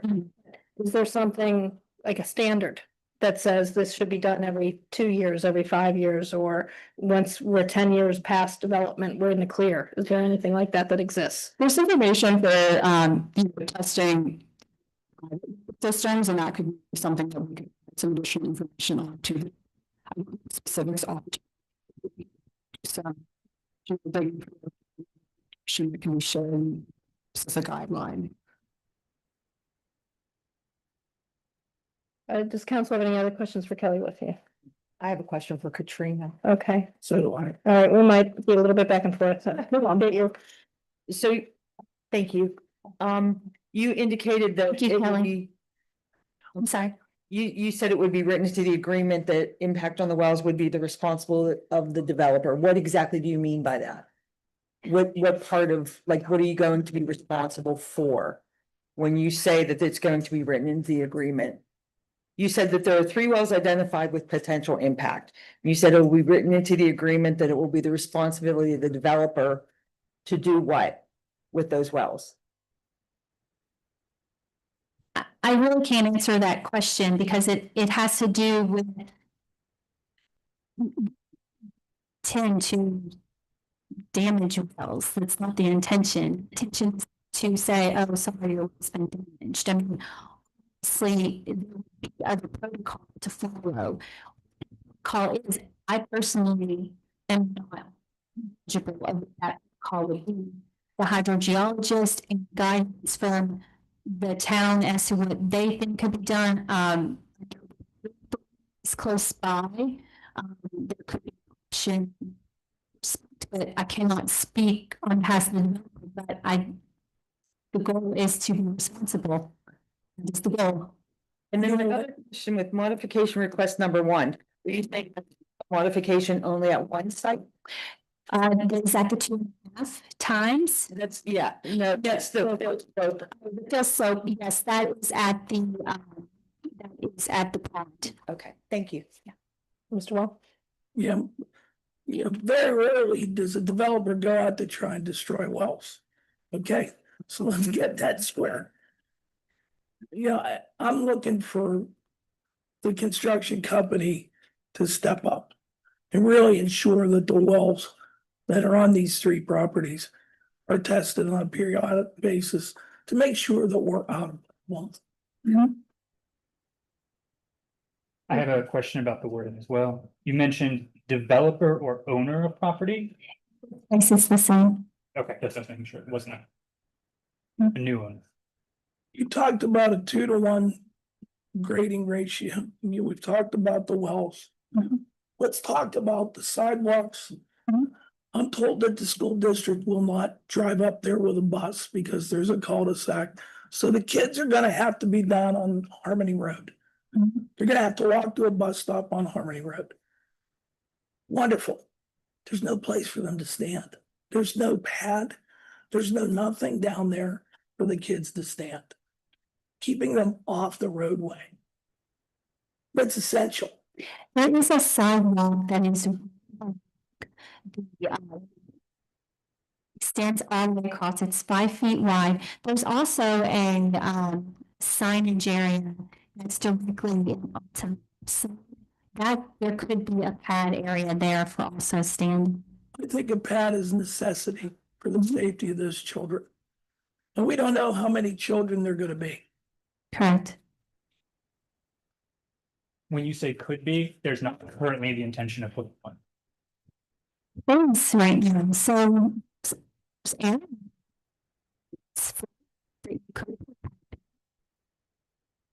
I mean, I'm gonna go for it all. You talked about a wetland. I'd like to see, and, you know, I've voiced this before. I'd like to see a playground for this development. I mean, I know that that's not within our, it's not within our ordinances, but you should have a place for kids to play. You know, we're worried about the traffic on Harmony and our Woodland. That takes care of a lot of that problem. Thank you. And further, Could we not achieve that goal by maybe we don't put a sidewalk in, but we put a path down from this development onto Harmony, and then Potter's Pond is Potter's Pond's right there. right there. I mean, Yeah. that's like that's This is just- extreme. This is a path to that. So the path through the wetlands goes down to, It's not in, it's adjacent, it's not on the high side. It's not right on the high side. okay, but what you're telling me is you're gonna have a trail that goes out of the development, the Harmony line, so people can access Potter's Pond. That's correct. It's a public location of the space. And how will maintenance, like long term on this trail, look like? I mean, there would be, as part of the requirements. Would that be the responsibility of the HOA? Yep, responsibility. Sure. I ask one quick clarification question. In those areas, I did not see a designated trail area through there, and I know that does traverse down the 2-to-1 slope. Is there a proposed access path that's going to be shown on a plan? What that would look like? So some pathways in this point stage, which is shown appearance to make sure that we're okay to be approved. Trails or take comments from council on communication. So we can define it from. Okay, so access for the residents within the proposed neighborhood would be off of the cul-de-sac. They'd be able to access the trail from that location and go down through switchbacks or something. Thank you. Yeah. And that trail will be between property lines, so it will be accessible by everybody without going through somebody's yard. That's correct. It's actually down the slope from, so it's on the down side. There's a 20-foot setback buffer in the yards. So there's all.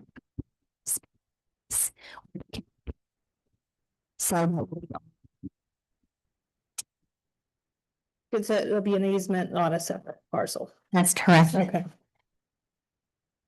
Yeah. Any further question from council for Katrina? Okay. Anything, or, I'd actually like to see these plans in before we vote on this. and remember, this is preliminary. Okay, These were a long way before approved plans. okay, thank you. If you'd like, I can provide just like a summary of our outstanding comments, if that would assist. That would be good. This compared, since this is consideration for a preliminary approval. So with our outstanding comments, we did have some items related to the offset of existing trees that are to be removed on the site. So as Katrina mentioned to earlier, that's one item that we're working through to ensure that the landscape plan is adhering to the town's ordinances. In addition, we had some stormwater items still outstanding. One was related to volume calculations. The other is related to technical details of some of the berms that are shown on the plans. These are items that we feel do not impact the overall intent of the plan from a standpoint. They are more technical in nature and can be addressed with, the items that we are proposing on the plan. Kelly, I have a question for you.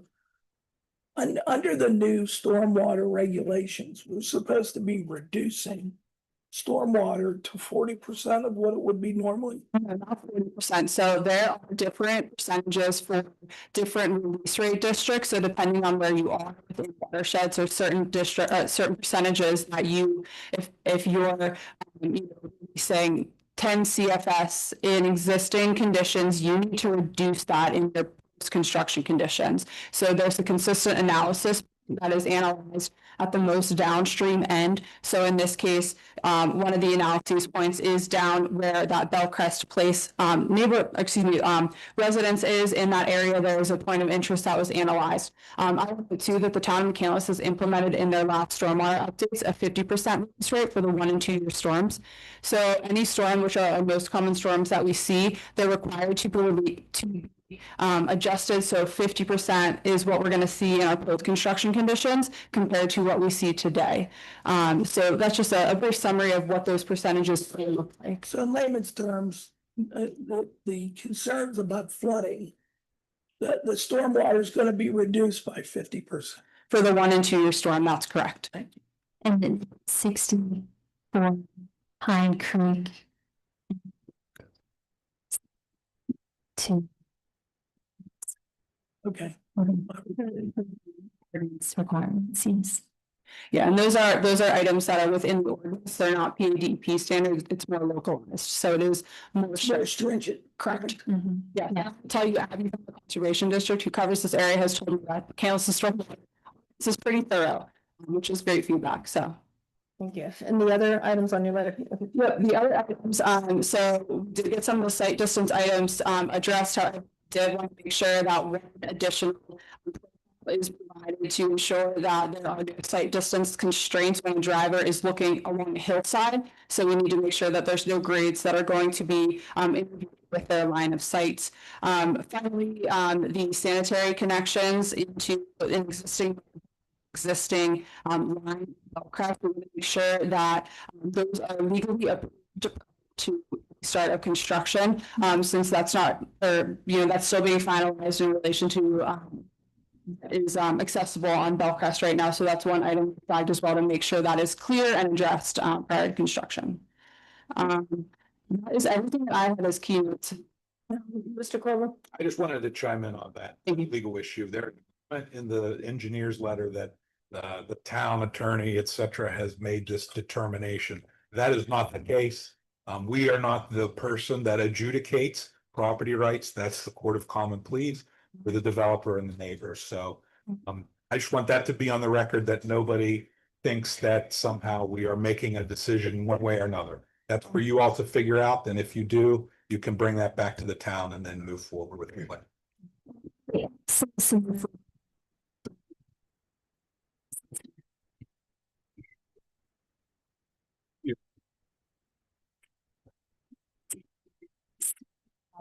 Access there, but I'm that to the attorney.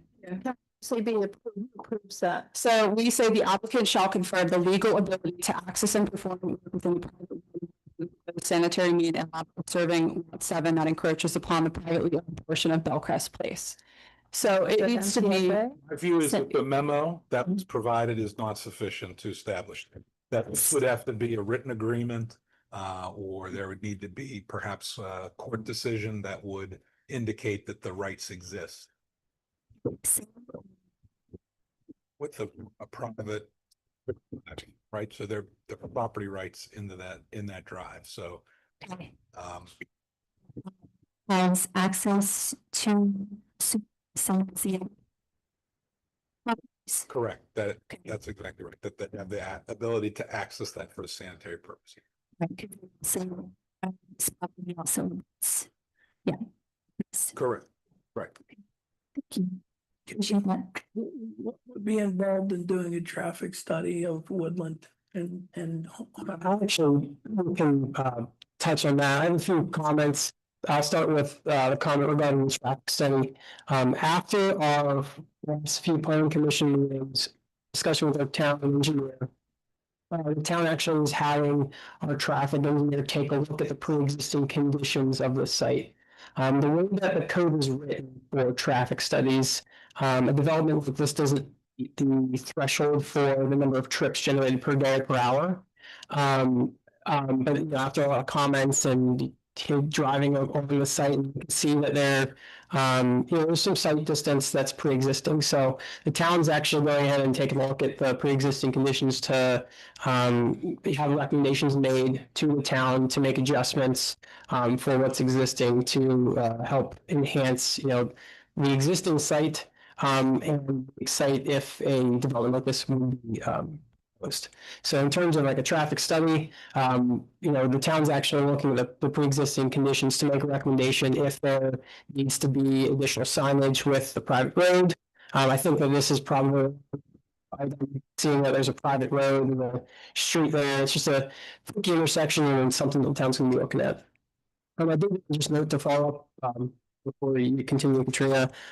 Kelly's we've mentioned a lot tonight about preliminary plans, and I'm just going to read the excerpt from the code just to clarify what a preliminary plan is typically, and a couple others tonight that were minor plans. For major plans like subdivisions and land developments, there's essentially two avenues. One is to go for a combined plan, which is both your preliminary final plan, you go through the whole process, it gets approved, and then you're good to go. Essentially, this process is the preliminary plan that gets an approval. And what that is the preliminary plan constitutes condition of the proposed subdivision with respect to the general design, character, intensity, and the approximate dimensions and other planned features, including streets and lots. Preliminary approval is the developer to the general scheme of the approval. It also goes on to add that if there's any major adjustments to a preliminary plan, that would constitute getting that the previous plan approved. To note those two items, the third item, there's a few comments regarding the lot size and the lot width. Just to clarify the town code, I would ask Kelly to give me the definition of what the lot width ratio is and how it's calculated. But essentially, at the front setback to the length of the is generally what the lot width ratio is, and I can clarify a little more about. No, that's correct. Yeah, and the goal of it is to avoid and prevent any irregular lot sizes, or excuse me, lot shapes to be created. So that's kind of the goal of the intent of that section of the ordinance. And so to clarify, a few comments regarding the actual size of the lots. Every lot that is shown in this development plan meets the criteria for what's recommended for minimum lot sizes within the district. So the request that they're asking is for the ratio from the width. And you can see on this plan, it's a little bit hard to see these two to the north. The scale properties that aren't as wide, a lot of those properties ratio to the standards of today, because that's what was adopted in the 23 code. And it's meant to do, the purpose of that code line is to not allow for someone to develop a skinny property that goes for a mile, like try to build multiple houses or multiple properties. So the whole purpose of that, the purpose of to the planning commission for recommending this for this development is that when I look at the lots on this plan, the sizing and they look like so that's kind of, I just want to clarify that, because it isn't that they're asking for smaller lots, they're asking for different size shape lots comparable to the new zoning code. Excuse me, zoning code. Just to clarify a few of those items. So any questions regarding those? Thank you, man. I recall that there were a couple of what we call the flag lots, and this was to avoid that, where someone subdivide their big lot and just have a teeny skinny little driveway as the frontage, and then the bigger lot in the back. And that's what this part of the code was addressing. Correct. Okay. Thank you. Further questions from council for? Thank you. Thank you for clarifying a lot of these concerns. I know we, as council, myself, Mr. Wall, we did attend the last two planning meetings, hearing lots of concern from the residents in the area. So, trust me when we say we're giving this a lot of thought. So if there's no further discussion or questions, we will move on to a motion. Maybe I would like to start.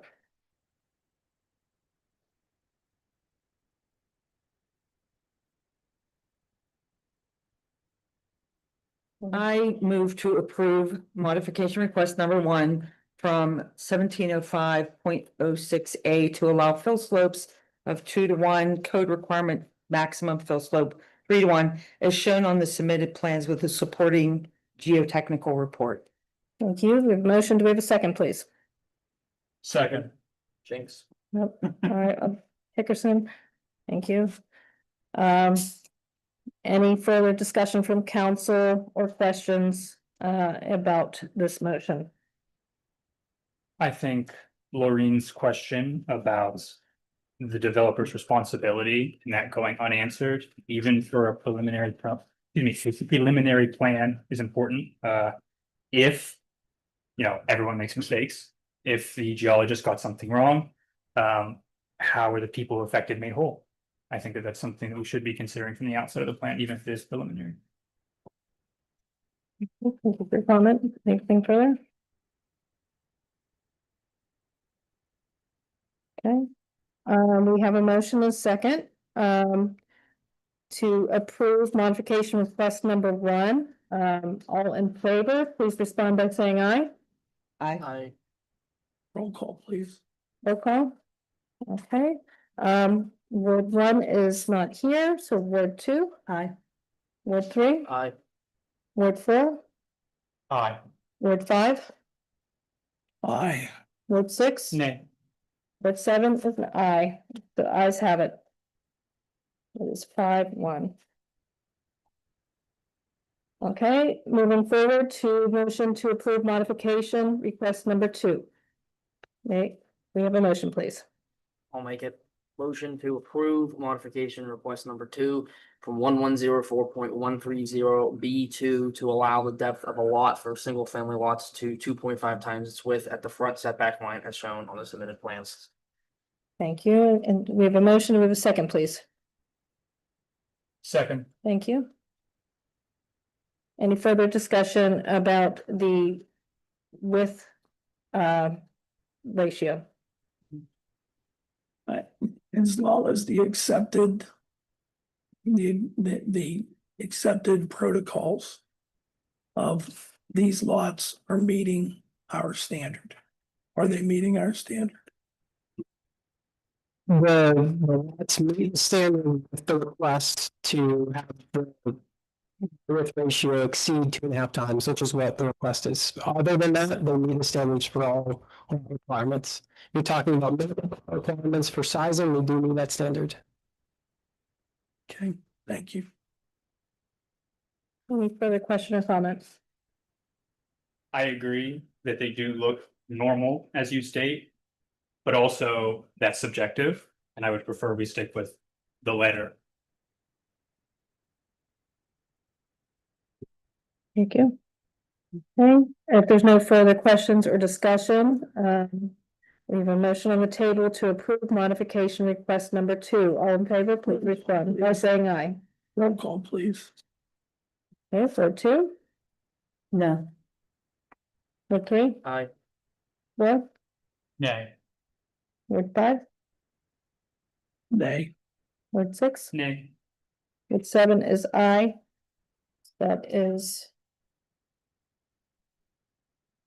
What is it? 4 in favor, 4 opposed, 2 in favor. Motion fails.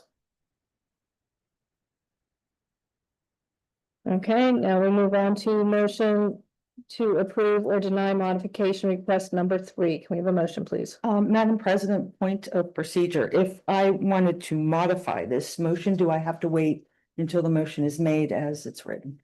If you make the modified motion, you may do so. Okay, thank you. Yep. I move to approve modification request number 3 from 1104.230A2 to allow a waiver of the sidewalk requirement along the adjacent private rights of way as shown on the plan, with the understanding that possible future installation of sidewalks adjacent to the development are to be funded by the developer. Second.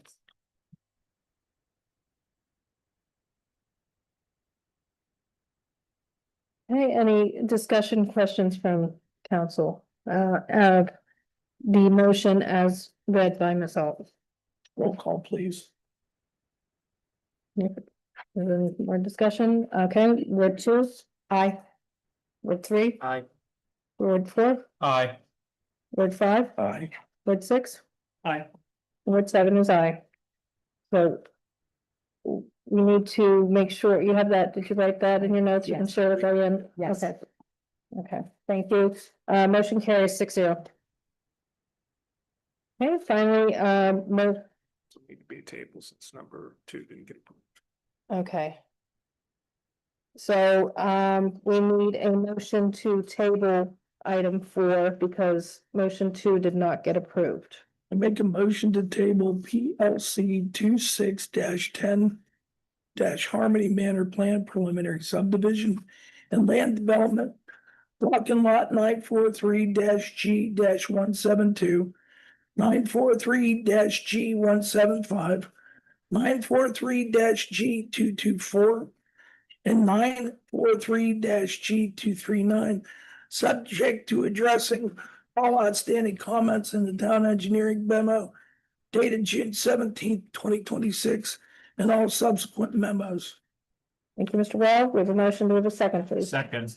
Thank you, Mr. Nicholson. Okay, no discussion? Okay, all in favor of tabling, PSC 26-10. Roll call has been requested. Word 2, aye. Word 3, Aye. word 4, Aye. word 5, Aye. word 6. Aye.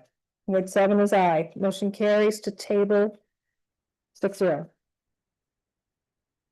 Okay, thank you, everyone. I think we're working through this and learning a lot and hopefully getting to where everybody will be able to work together here. Moving on to public comment for non-agenda items. If anybody would like to make a comment on a non-agenda item, please step forward. Good evening. Thank you for your efficiency in all of these items and a lot of thought being done here. My name is Deborah Sagan and I reside at Parkland Drive.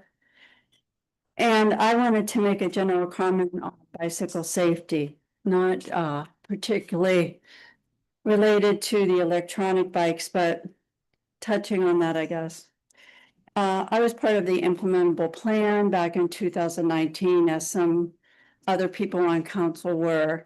And there was a connectivity plan with action plans in the implementable plan that we had for bicycle lanes.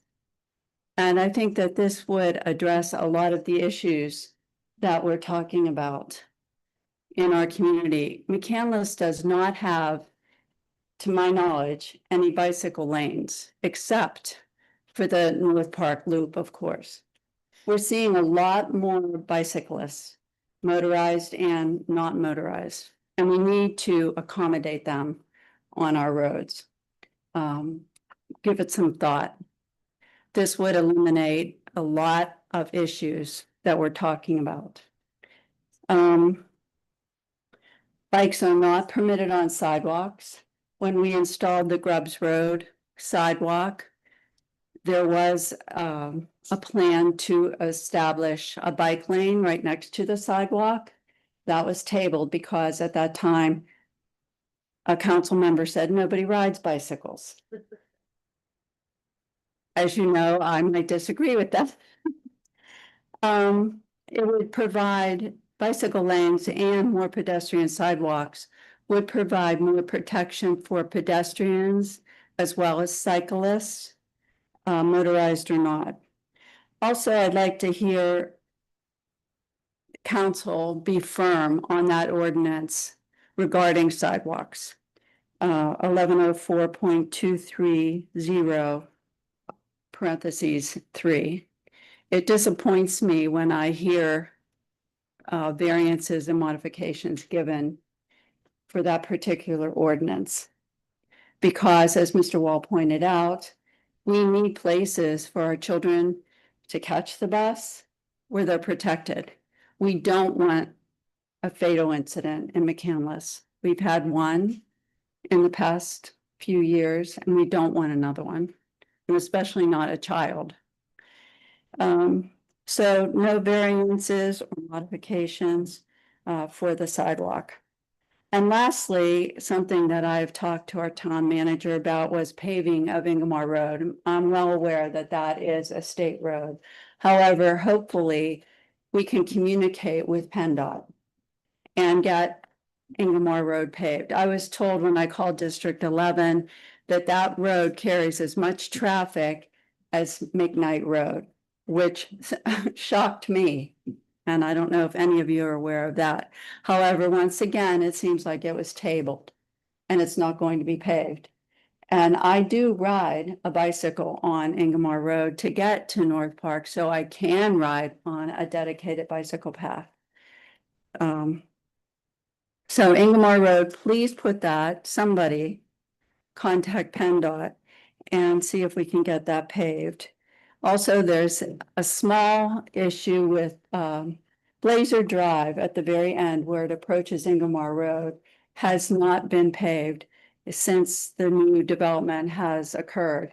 It is very dangerous. It's like the Oregon Trail, Ingomar Road and that little spot there. I have a car that has low profile tires, and many people do. Every time I go through there and I make a right-hand turn, it's very dangerous and it can cause damage to vehicles as well as bicycles.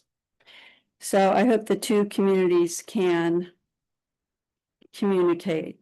The two entities can communicate.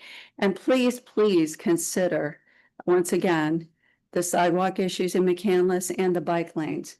It's appalling to me that we do not have any bicycle lanes in McCandless with the way the world is moving. We need to protect all pedestrians and cyclists. So thank you. That's about all I have. There were action plans though in the. Thank you. Thank you for your comments. In the implementable plan. Thank you.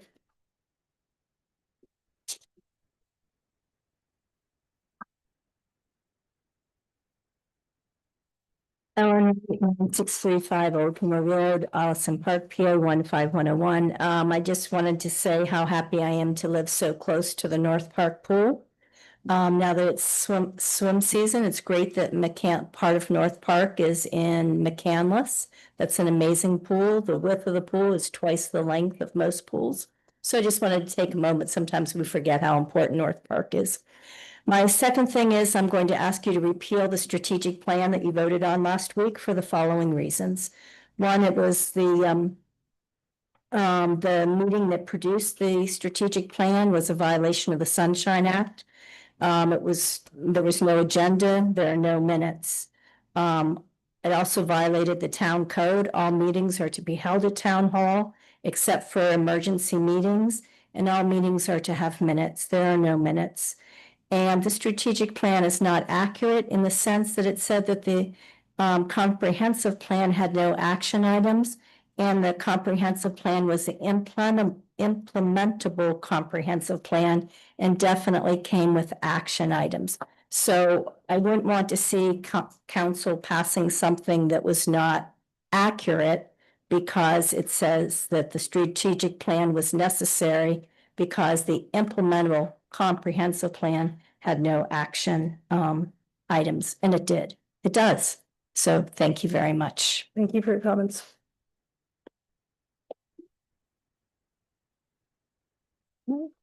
There any more public comments on non-agenda items at this time?